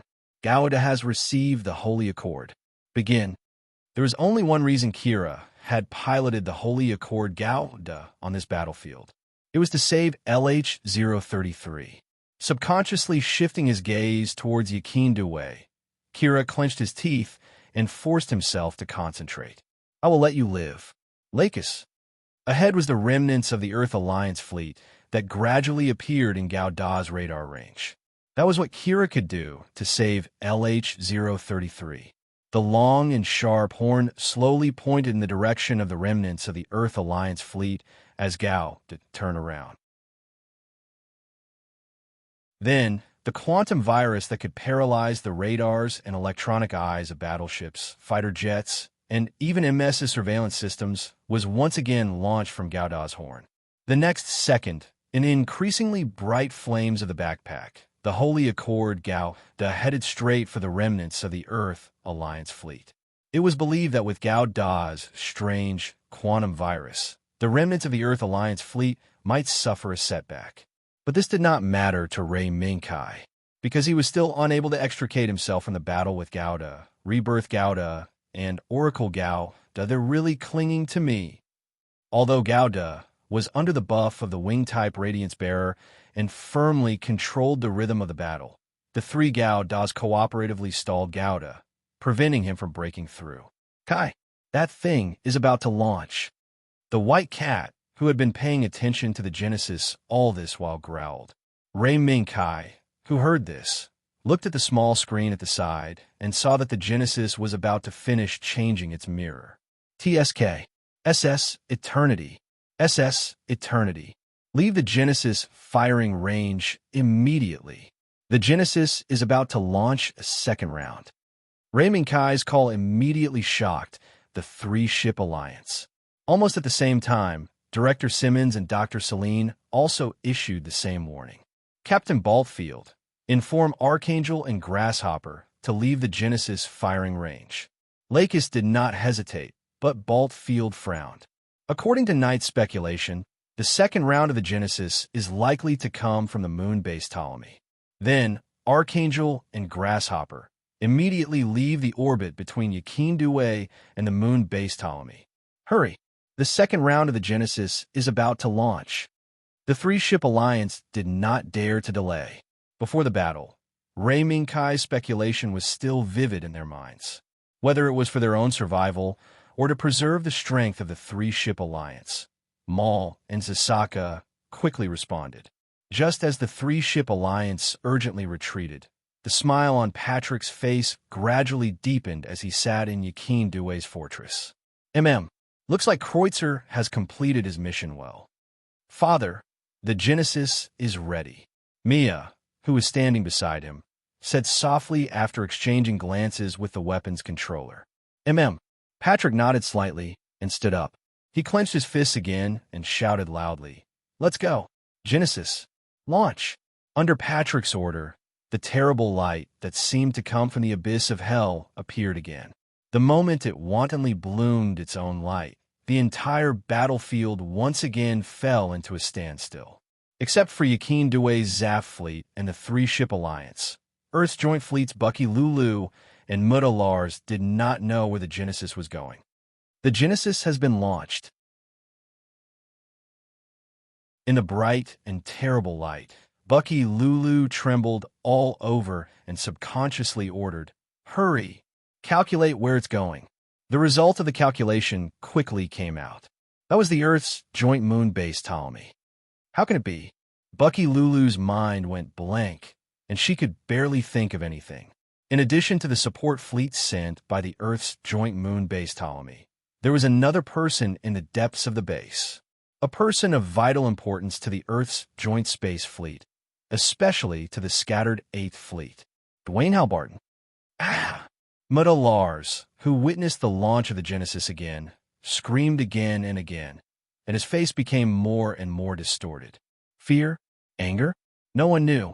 The only thing they knew was that this man, who had insisted on stopping the Genesis from launching again as soon as possible, was about to go crazy. Time returned to half an hour after the first launch of the Genesis and severely damaged the Earth's joint moon fleet. In the depths of the Earth's joint moon base Ptolemy, in the tense atmosphere, most people's faces were more or less mixed with a trace of fear. Maybe half an hour ago, maybe a few hours ago, no one knew where the news came from.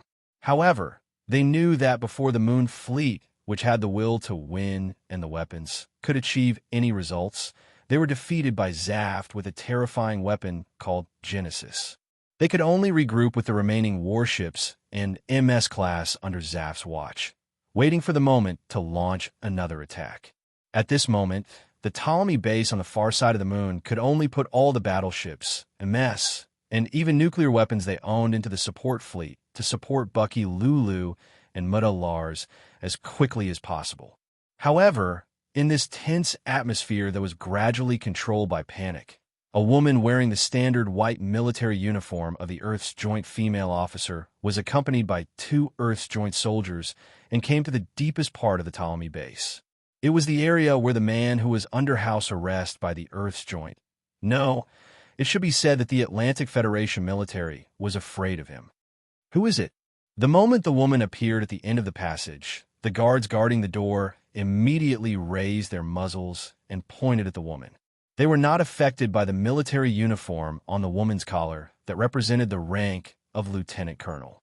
Atlantic Federation, Audrey Amert, Lieutenant Colonel. Now I am ordered by the headquarters to meet with Brigadier General Dwayne Halbarton. The woman who was pointed at by the muzzle did not panic. Instead, she calmly took out a document from her pocket and waved it in front of the soldiers. Headquarters, order?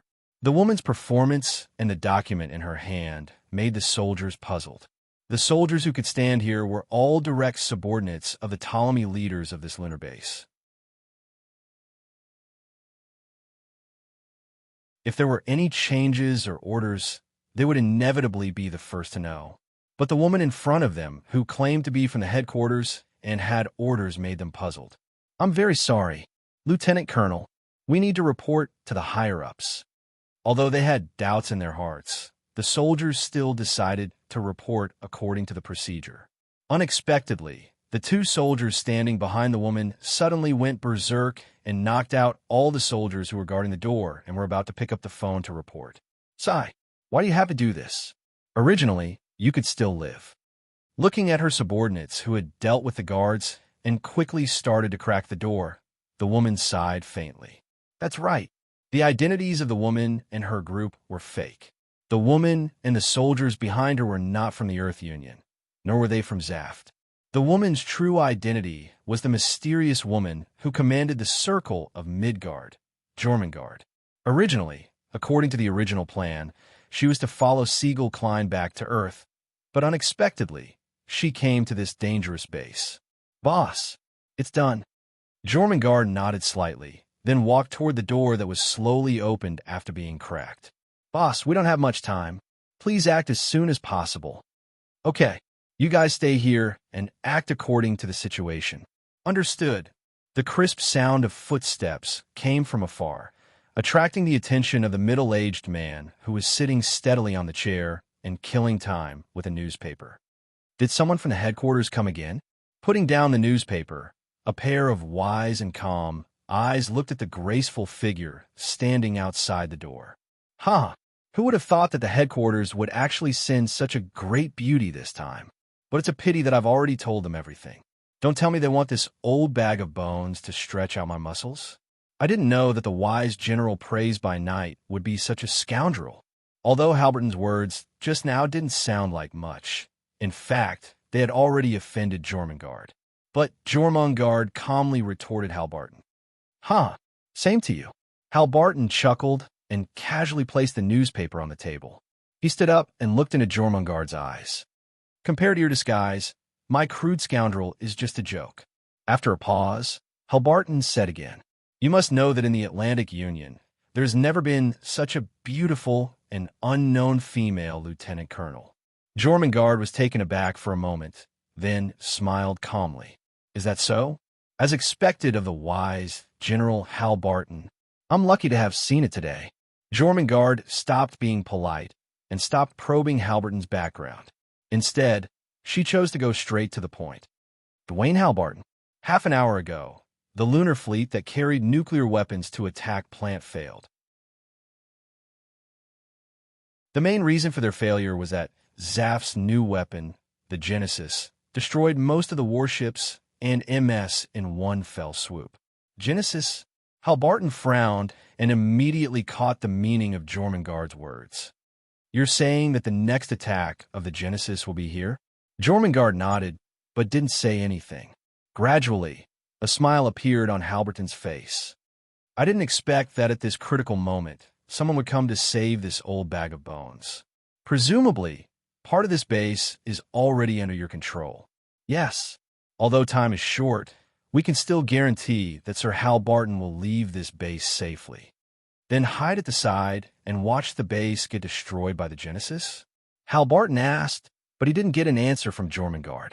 Halberton narrowed his eyes slightly, as if he was trying to find a flaw in Jormungand's calm face. In the end, he didn't find anything. He understood. The other party would appear in front of him without him noticing. The most basic purpose was to let him live, not to save this base. No, to be precise, they didn't want to save the military faction that controlled this base. Who sent you? As soon as this sentence came out, Jormungand knew that Halberton was moved. We're just insignificant snakes. Sir Halberton, please leave with us immediately. If we continue to delay like this, Genesis will attack us. Since he chose to believe, Halberton didn't doubt him. He followed Jormungand all the way and quickly came to the spaceport on the upper level of Ptolemy. There, Halberton saw his old subordinates. Most of the crew of the 8th Fleet, which was supposed to be scattered, lined up at the entrance of the port, waiting for Halberton's return. Admiral, please give the order. As soon as he saw Halberton, the adjutant stepped forward and asked for instructions. Halberton didn't answer immediately. Instead, he looked at Jormungand. This is also your plan? Jormungand smiled. This is just a means to ensure victory. Sir Halberton, please act immediately. If this continues, not only this base, but also Earth will be hit by the Genesis. Okay. Halberton nodded, then looked at his old subordinate and said in a sonorous voice, That's right. I won't say anything unnecessary. This is a battle of life and death, and also a battle to the death. After the war, whether we win or lose, I'm afraid we will be court-martialed for treason. Even so, are you willing to follow me to stop the Genesis? As soon as he said this, everyone who had been waiting for Halberton for a long time used all their strength to loudly respond to Halberton. Yes, we swear to follow Admiral. It was a simple answer, but it represented an oath to follow without turning back. Halberton's eyes were slightly red. After turning around and nodding slightly at Jormungand, he raised his right hand and swung it down. Then, in the name of Duan Halbarton, the 8th Fleet, set sail. Target, Yakin Duway.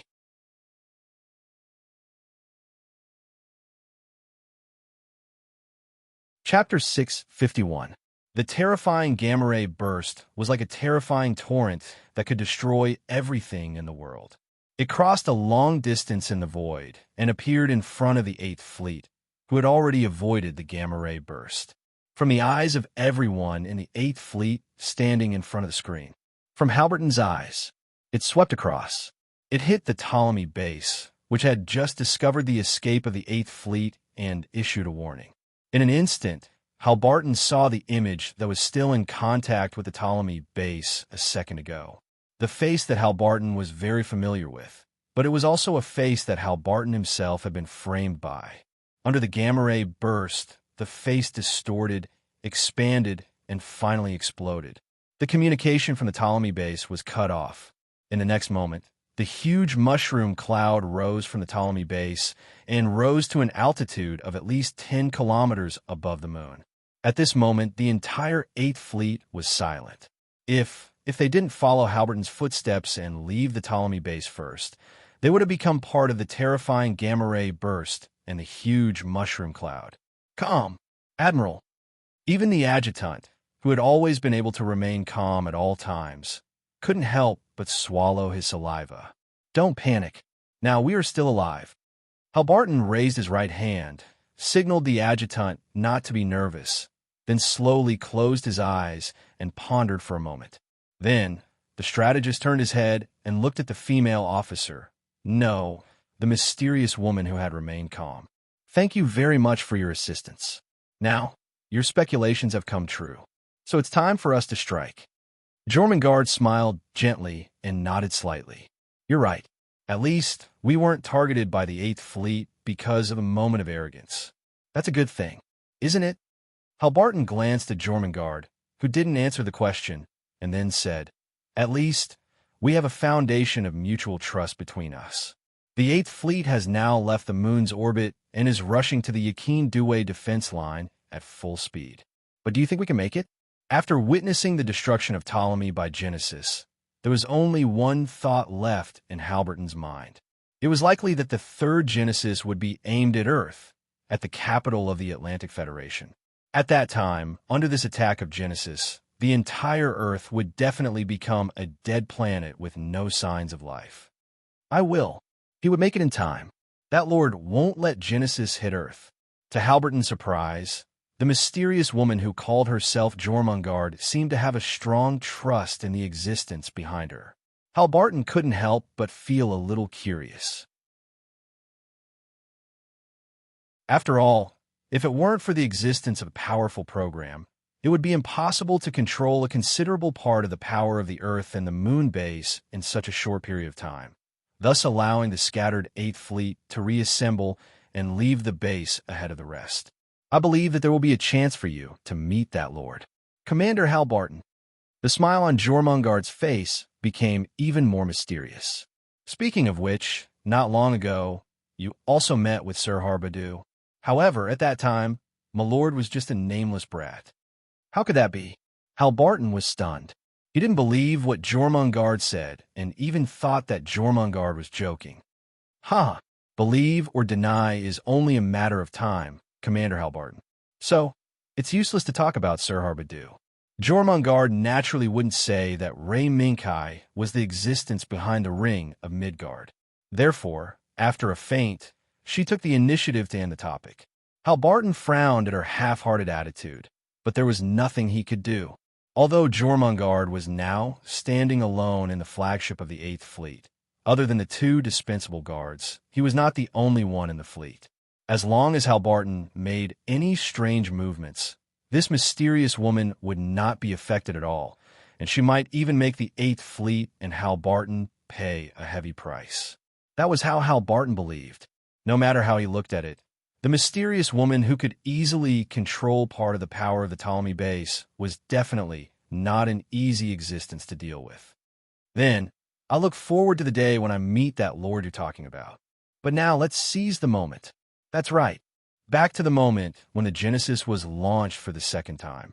Under Patrick's command, the Genesis, which had brought terror to the Earth's combined lunar fleet not long ago, once again let out a roar of slaughter.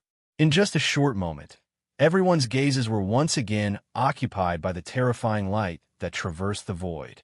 They did not move their gazes away from it at all. Any existence that stood in the way of this terrifying light would inevitably be destroyed by the gamma-ray burst, leaving only the distorted body floating in the void. Hee hee hee. Ha ha ha ha ha. The moment the Genesis was successfully launched, Kreutzer's wild laughter rang in the communication channel. It was loud and crazy. Ray Minkai couldn't help but frown. Kreutzer, I know what you're planning. Ray Minkai sent out the first communication with Kreutzer since the battle started. Amid the crazy laughter, the moment the mushroom cloud that traversed the void hit the moon and destroyed the Earth's combined lunar base, Ptolemy rose into the sky. Kreutzer snorted coldly. Oomph. So what? Right now, aren't you standing here and struggling bitterly? Ray Minkai. Struggling. Ray Minkai faced Kreutzer's snort and responded with a sneer and a retort.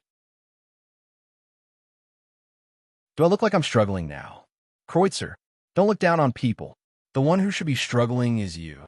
The light wings behind Freedom Gao suddenly expanded, and in the blink of an eye, it had expanded to a huge size that Kreutzer and the others had never seen before. Under the huge light wings, Freedom Gao Da's existence was as small as a moth flying into a flame, but made people unable to move their eyes away from him. Look, that trace of colorful flowing light emerged from the root of the light wings. It started from the root of the light wings like a wave that engulfed everything and quickly spread to the entire pair of huge light wings. The moment the stream of light completely occupied the light wings, a faintly glowing halo that inadvertently attracted the attention of humans quietly appeared behind the colorful light wings. That's solar wind? How is that possible? Alice, who had the identity of an outstanding mechanic, immediately saw through the truth of Freedom Gao Da's current form. Solar wind. Kreutzer's gaze froze, but there was someone who reacted faster than him. A red light flashed, and it was Justice Gao Da who rushed over. Under Aslan's control, Justice Gao Da, who instantly erupted, first threw all the remaining beam boomerangs towards Freedom Gao Da. Then, after emptying all the ammunition he had left in the battle, he pulled out the last 2 beam swords and slashed towards Freedom Gao Da. This round of attacks was fierce, and it was also the most terrifying attack that Aslan and Justice Gao Da had unleashed since the start of the battle. But Aslan didn't know, Alice didn't know, and even Kreutzer didn't know what kind of changes had happened to Freedom Gao Da at this moment. The beam boomerang that drew an arc in the void had yet to approach Freedom Gao Da, but it was suddenly cut off by a light belt that appeared around Freedom Gao Da's body. Boom! Not good. Aslan, come back quickly. The moment the beam boomerang was cut off, Alice simply couldn't care about what happened to Freedom Gao Da. She directly gritted her teeth and once again used the MA form of Reborn Gao Da to fire a powerful beam cannon. The buzzing of the beam cannon was still echoing in the cockpit of Reborn Gao Da. That beam cannon was one step ahead of Justice Gao Da and hit Freedom Gao Da boom. The light of the explosion was dazzling, but Alice's heart was cold. There was no damage.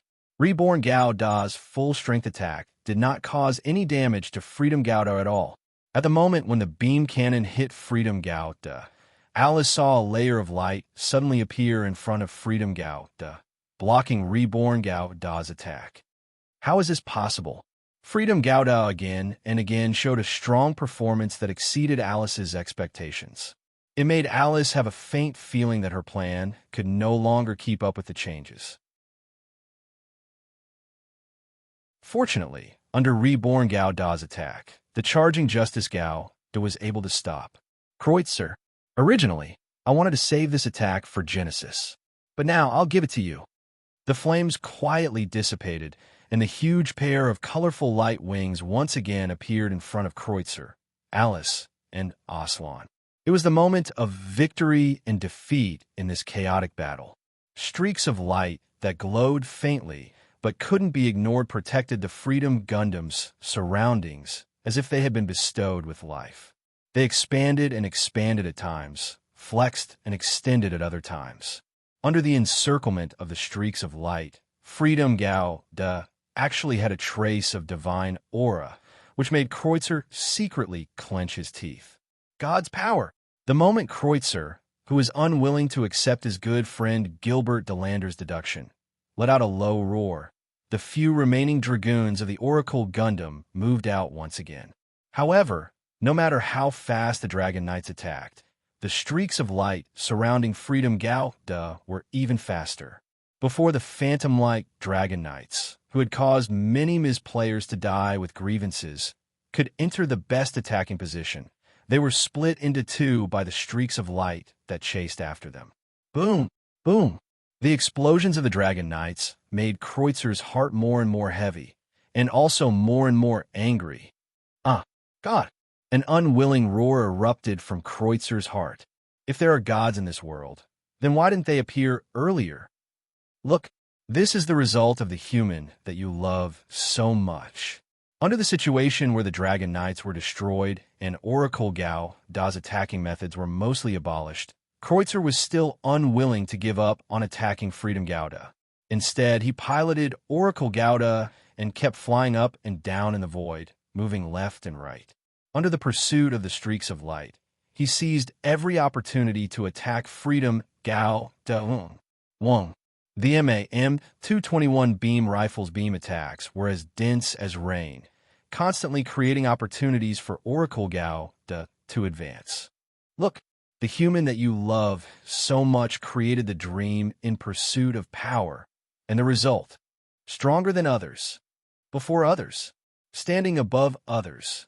Competition, jealousy, hatred. In the scene created by the streaks of light and the beams of light, Oracle Gao Da was still unwaveringly charging in front of Freedom Gao Da despite having his shoulder armor and his huge backpack cut off. For the so-called power, he did not hesitate to use any means to fight for all the resources he could use, creating ugly and sinful results. And this result is me. In front of him was the flowing rainbow wings. It was the Freedom Gao Da who faintly emitted a divine aura. Furthermore, it was the man that his good friend Gilbert Dylandel called God. Answer me, God, this is the world that you desire. When you see this world, do you also feel incomparably angry and nauseous? Answer me, Schwa. A streak of light slashed down from the sky, cutting the MAM-221 beam rifle in Oracle Gao Da's hands in half. Boom!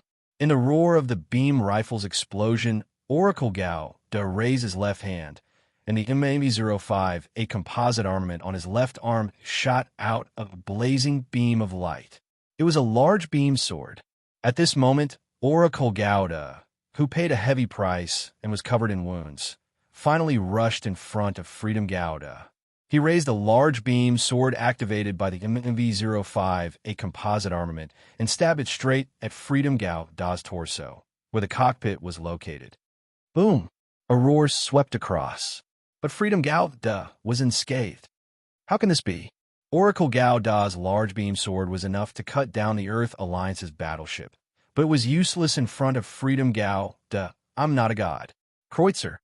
The streak of light slashed down from the sky, cutting Gao Da's MV-05, a composite armament, in half, making it follow in the footsteps of the beam rifle. Boom! In the explosion, a dazzling white light erupted without warning at the fracture of the MV-05, a composite armament, causing Freedom Gao Da's monitoring system to suddenly lose its function. When the scene in front of Ray Minkai's eyes became clear again, he saw Kreutzer, whose left arm was cut off, quickly running back towards Yakindue. Then there was Justice Gao Da and Rebirth Gao Da once again rushing over. Running really fast, Kreutzer's decisive retreat was completely different from the crazy Kreutzer from before, causing Ray Minkai to be greatly surprised.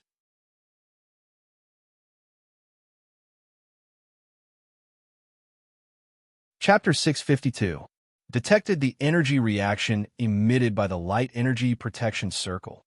Serene, Free Gouda, is using that system. Simmons sucked in a breath of cold air and looked at the screen in front of him in surprise. Celine, who heard the sound and looked over, frowned. Director Simmons, Dr. Celine, what happened? Images of Lakis and Margot popped up on the screen, and even Caesar looked over. Simmons and Celine looked at each other and gave the right to speak to Celine. In fact, when we were modifying the heat dissipation system for Free Gouda, Councilman Yuri Amify and I installed a function of the Radiant Bearer onto Free Gouda. The main goal is to give the Freedom Gundam a greater chance of success when attacking the Genesis. As she spoke, Celine looked at the energy reaction data that would only appear when the light energy protection circle was activated and sighed slightly. It's just that Free Gouda activated this function before it even got close to Genesis.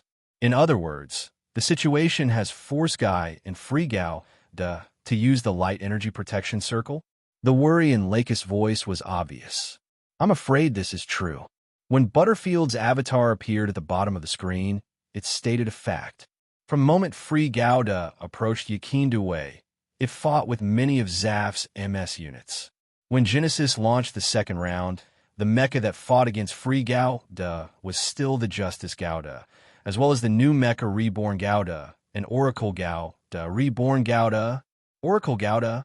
These two unfamiliar names shocked everyone. Zaft actually went offline and produced so many new mecha? Could it be? Butterfield nodded and confirmed Margot's doubts. Yes, it's the same as Free Gouda. It's the same series of nuclear mecha. Facing such an enemy, Gouda had no choice but to use the light energy defensive circle. If it were me, I would have used it earlier. Then, the rest will depend on us. The taciturn Sasaka had a solemn expression on his face. Yes, Captain Sasaka, Captain Maurice. Inform everyone that we're heading to Genesis at full speed. Lakis raised her head and looked at Yakin Due's side, where a faint flash of light could be seen, where Freedom Gouda was still in the midst of a fierce battle. However, the situation of the battle was tilting in the direction that the three-ship alliance had predicted. Captain, the remnants of the Earth Alliance fleet began to turn around. Our target seems to be Plant. Mirialia, who had been paying attention to the movements of the Dominion Angel, exclaimed in surprise. Everyone's expression changed, but in the next second, they exchanged glances and made arrangements. As expected, Blue Persian Chrysanthemum's thoughts were really easy to guess. Then, Archangel will go and stop the Dominion Angel. In addition, Nigger, you go too. Is there a problem? In the face of the frantic remnants of the Earth Alliance fleet, the three-ship alliance finally followed the original plan and tried their best to divide their forces to intercept the desperate remnants of the Earth Alliance fleet. Understood. Although Nigger wanted to support Free Gouda, he knew that the most important thing in front of him was to intercept the remnants of the Earth Alliance fleet and the nuclear weapons launched by it that could destroy Plant. Nigger, I'm counting on you. Lakis nodded slightly at Nigger.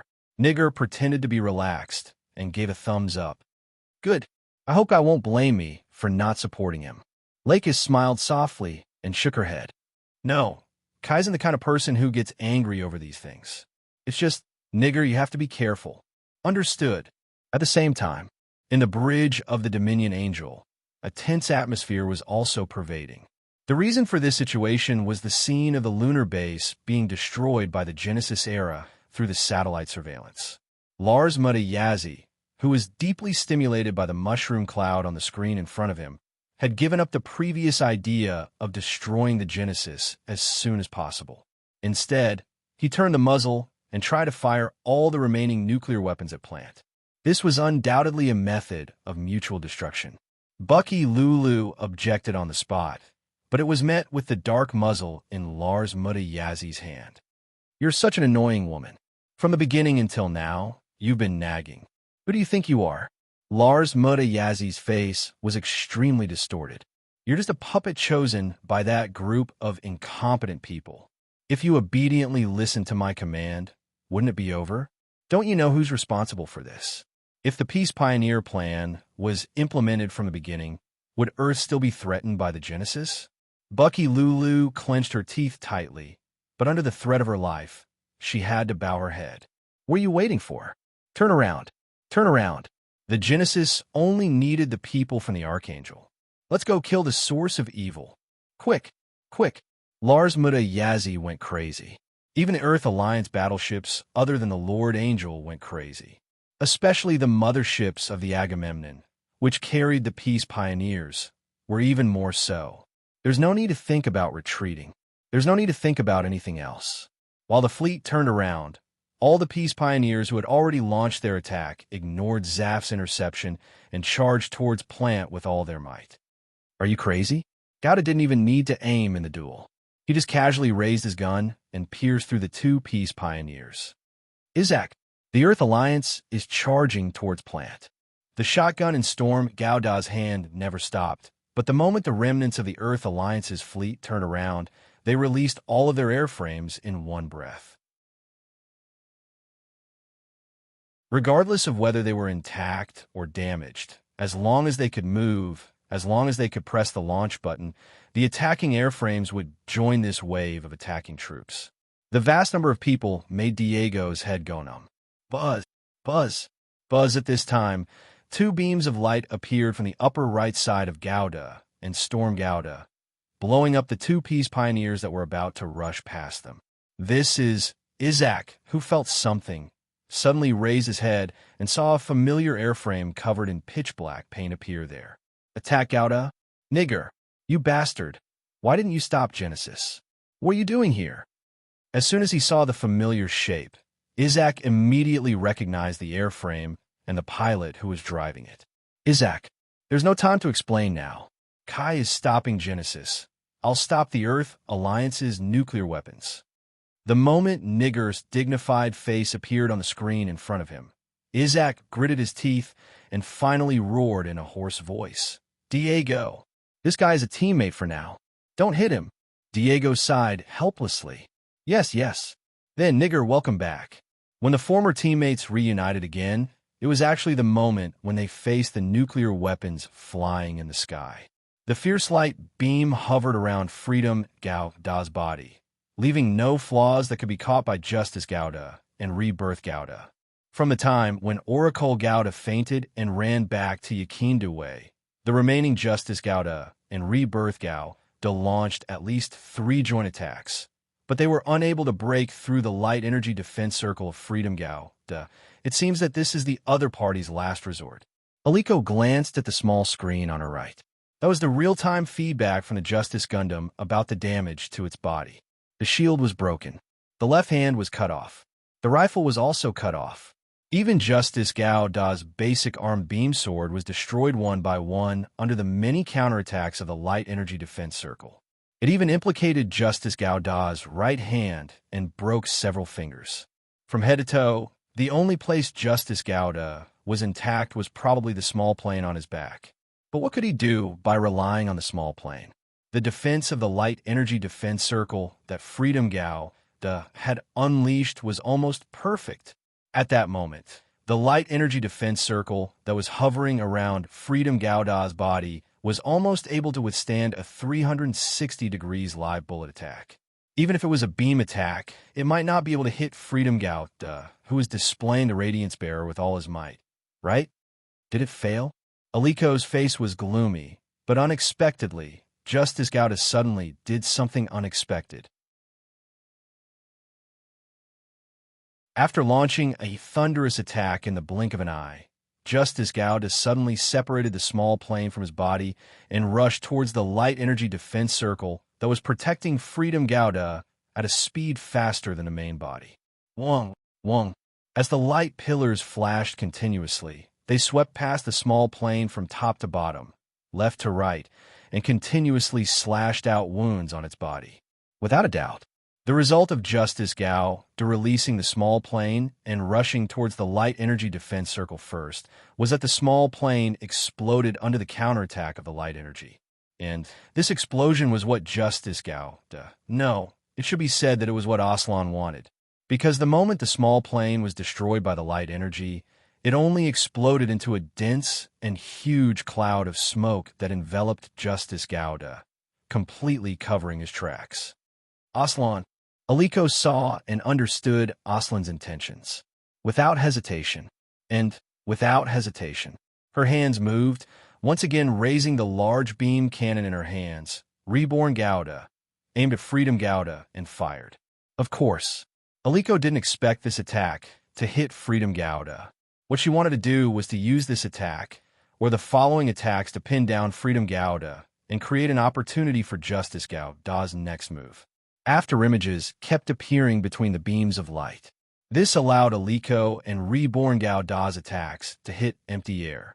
But in this wave of attacks, Freedom Gauda's position gradually moved closer to the area where the smoke was, until the smoke that had yet to dissipate suddenly rolled, and Justice Gauda rushed out with the remaining fire god cannon in his head. Only then did Aliko's attack complete its final goal. Aslan, do you think you can fool me? However, Aslan and Aliko's actions didn't fool Mecha. Moreover, even if Justice Gauda relied on Reborn Gauda suppression and the smoke to rush in front of Freedom Gauda, what could Justice Gauda, who had lost most of his weapons, do? 2887. Reality, perhaps it was just that magical.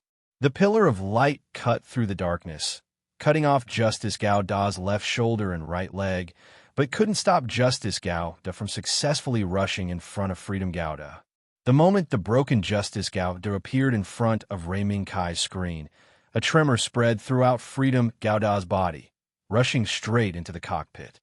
Kai, this guy wants to self-destruct. White Cat State Zero's expression changed and shouted loudly. What? Mecha's expression changed, and a look of shock appeared on his face. Even if only his right hand and left leg were left, the broken Justice Gauda still held on to Freedom Gauda tightly, and didn't have the slightest intention of letting go of Freedom Gauda. At the same time, in Justice Gauda's cockpit, the red light that suddenly lit up made the red mask on Aslan's face even more terrifying and frightening. Now, absolute rationality told Aslan that if he wanted to destroy Freedom Gauda, the only choice was to perish together with him. Ka! A small keyboard popped out from Aslan's right hand. Aslan's cold gaze moved down, and while looking at the small keyboard, his right hand didn't slow down and pressed on it 3 times. Aslan, stop! Aliko's scream, and a violent impact that caused a crack to appear on the screen in front of Aslan's eyes, appeared in front of Aslan at the same time. Bang! An afterimage suddenly appeared and fiercely collided with Aslan's red mask. A crack appeared from this. At the same time, it caused the flowing light under the red mask to suddenly pause for a moment, and Aslan's right hand froze. No! This! A flood of memories suddenly swept through Aslan's mind. A heart-wrenching pain suddenly engulfed Aslan's heart. Under the impact of the two, Aslan lost control of Justice Gauda, and also let Freedom Gauda, who was waving his fist fiercely at Justice Gauda's cockpit, free himself. Bang! A black shadow broke through the air and fiercely kicked Justice Gauda's chest, sending him flying hundreds of meters away. When the afterimage appeared again, Freedom Gauda was already rushing towards Genesis. Aliko wanted to chase, but there was nothing she could do. Looking at Justice Gauda, who had fallen into a deathly silence after being caught by Reborn Gauda, Aliko could only give an order. All imprint troops immediately intercept Freedom Gauda. In the blink of an eye, dots of light appeared from Yakin Due's defensive line, from the direction of Plant, and rushed straight towards Genesis. Counting carefully, the number of dots of light was actually no less than 50. Could it be that this was all the imprint troops under Aliko's control?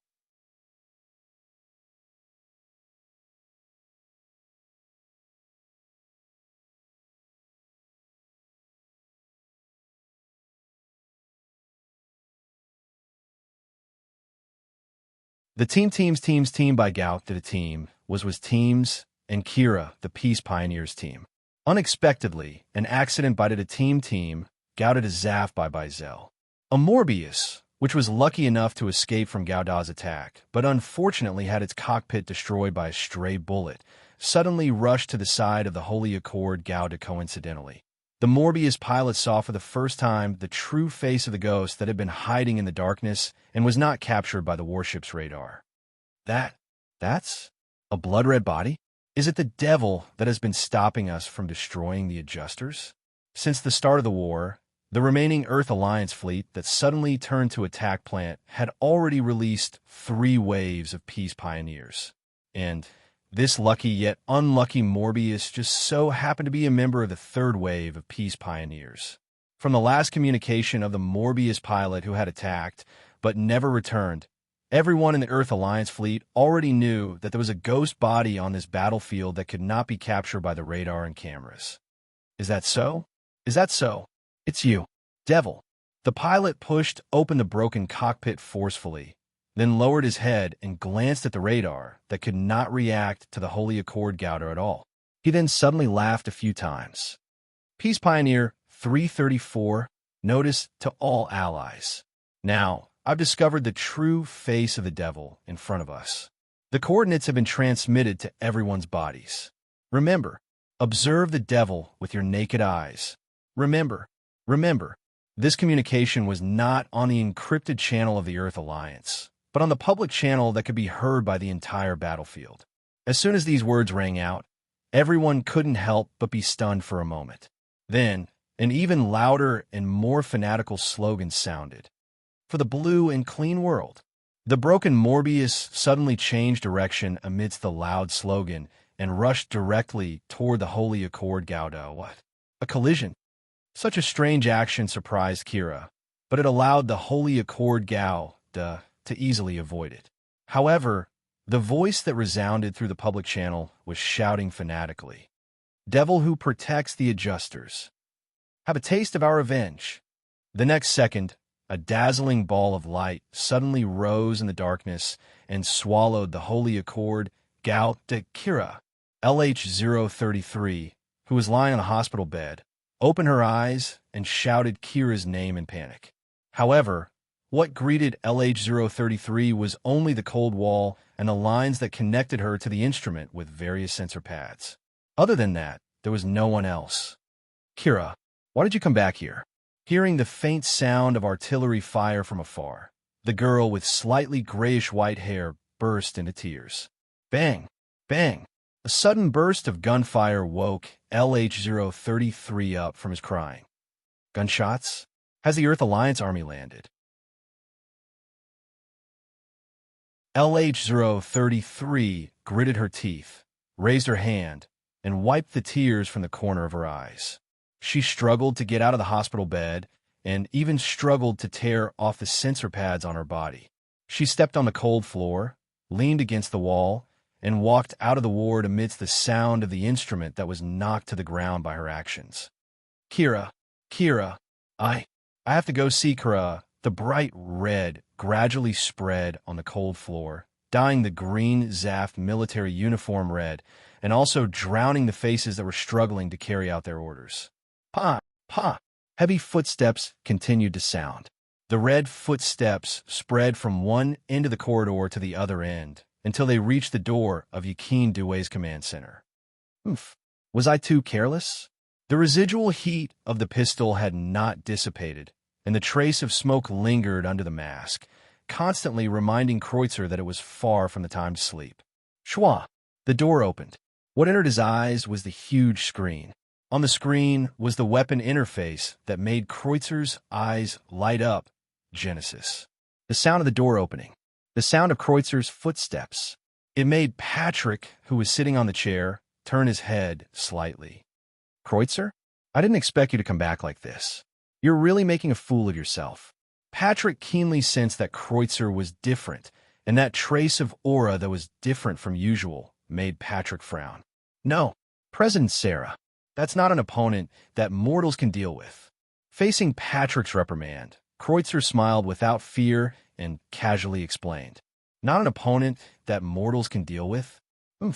Kreutzer, what are you talking about? This is not a reason to wash away your incompetence.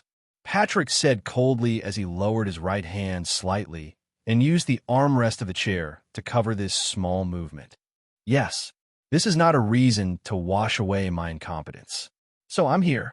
Of course, Kreutzer noticed Patrick's actions, but he did not care. You're here? Oof.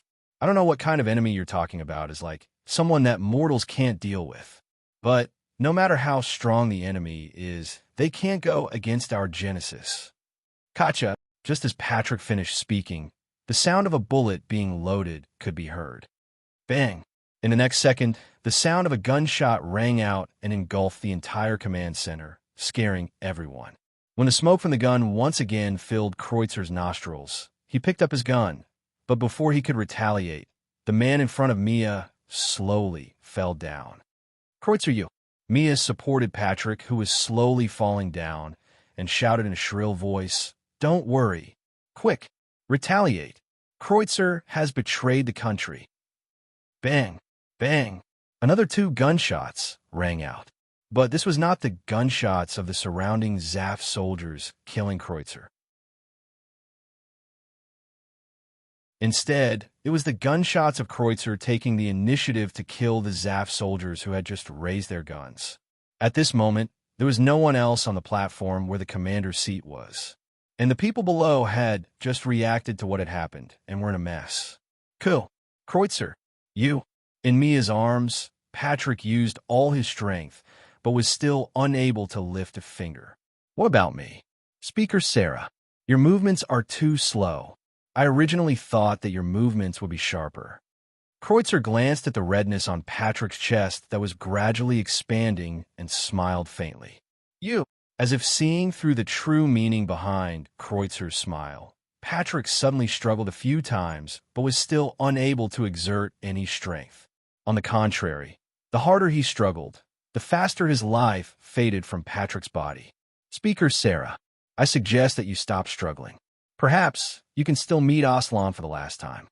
As he said this, Kreutzer looked at Mia with a meaningful gaze. Kreutzer, do you think that you have mastered Genesis? Mia, who was comforting Patrick and preparing to secretly use the recovery medicine, said coldly. Kreutzer laughed and strode past Patrick and Mia to the front of the control panel, not caring if he would be attacked from behind by Mia. Mastered Genesis? Don't look down on me. From the moment Genesis was born, it belonged to me. After Kreutzer's right hand quickly entered a set of commands on the keyboard, a password card popped out from the card slot beside him. After that, he even showed this password card to Mia and Patrick. Speaker Sarah, I'm sorry. I can only walk down the road from now on. Cool. Kreutzer, you want to destroy this world. As Mia secretly injected the recovery potion into Patrick's body, he gradually recovered some of his strength. Seeing through Kreutzer's intentions, he shouted at the soldiers who rushed up the platform. Quick! Kill Kreutzer quickly! Ka! In the sound of footsteps, muzzles were raised and a barrage of bullets was fired at Kreutzer. But Kreutzer, who had already expected this, jumped down from the platform a second ago. When the soldiers rushed up, Kreutzer had already blended into the crowd and waved the password card in his hand at them. Speaker Sarah, what a pity. You, who should have destroyed the world with your own hands, was bewitched by a woman. This is really ironic. Quickly chase after him. Kreutzer took away Genesis's password card. If he runs into Genesis, this world will be destroyed by him. Mia did not care about Kreutzer's ridicule and decisively gave the order. Hurry. Follow. Follow. Follow Lux's orders. We must. Stop Kreutzer. After Kreutzer left, Patrick, who had just recovered some strength, fell into Mia's arms powerlessly once again.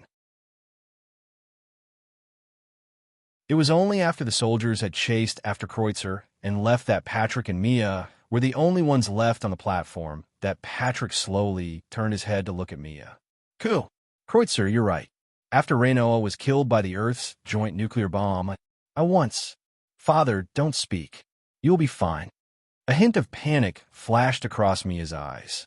For some reason, the moment the recovery medicine was injected into Patrick's body, the redness on his chest stopped spreading. But after Kreutzer escaped, it once again spread rapidly.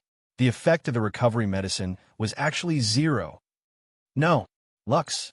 Kreutzer, That fellow always has a backup plan.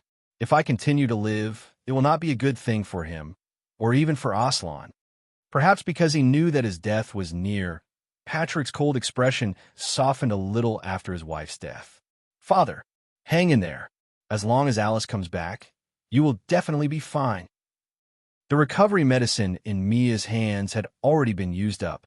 Her only hope could only be placed on Alice. Alice, is it?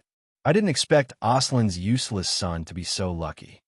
Unknowingly, Patrick's face became rosy and his speech became smoother. This caused Mia to panic. Lux, don't panic. Perhaps after Renoa left, I had left together with her. This is just my fate of being late. Patrick tried to raise his hand, but he was unable to do so. Look, I have no strength left. Lux, can you fulfill my last wish? Father, please say it. Tears flowed down Mia's cheeks as she helplessly watched Patrick's life slowly come to an end. Hee, don't cry. If I see Renoa there and she asks me what Aslan's wife is like, I really don't know how to answer her. This helpless and bitter laugh stunned Mia. She wiped her tears and quickly muttered something that Patrick couldn't understand or hear clearly. A glimmer of light attracted Patrick's gradually dissipating attention. It was a girl's face that looked exceptionally bright under her soft black hair. For some reason, the moment Patrick saw this face, he actually saw the young girl he had met when he was young. Alike, so alike. Renoa. As he mumbled, Patrick's eyes widened slightly and his hands slowly reached out towards that face. My name is Mia Campbell. President Sarah. Mia saw Patrick's reaction, but she couldn't bring herself to address him as Patrick with Lakis's appearance. Mia, is it Mia? Good name. In this case, I can also answer to Renoa. Mia. For now on, Aslan. Aslan is in your hands. All of a sudden, Patrick grabbed Mia's right hand with both of his hands. Just now, Patrick, who seemed like he was about to die peacefully, had his eyes wide open, as if he had seen something terrifying. He used his last breath to shout out loud. Aslan, you, don't become like me. That you're tuning in to the Warrior Lore YouTube channel. Don't forget to subscribe and join us on this journey to catch the most captivating stories.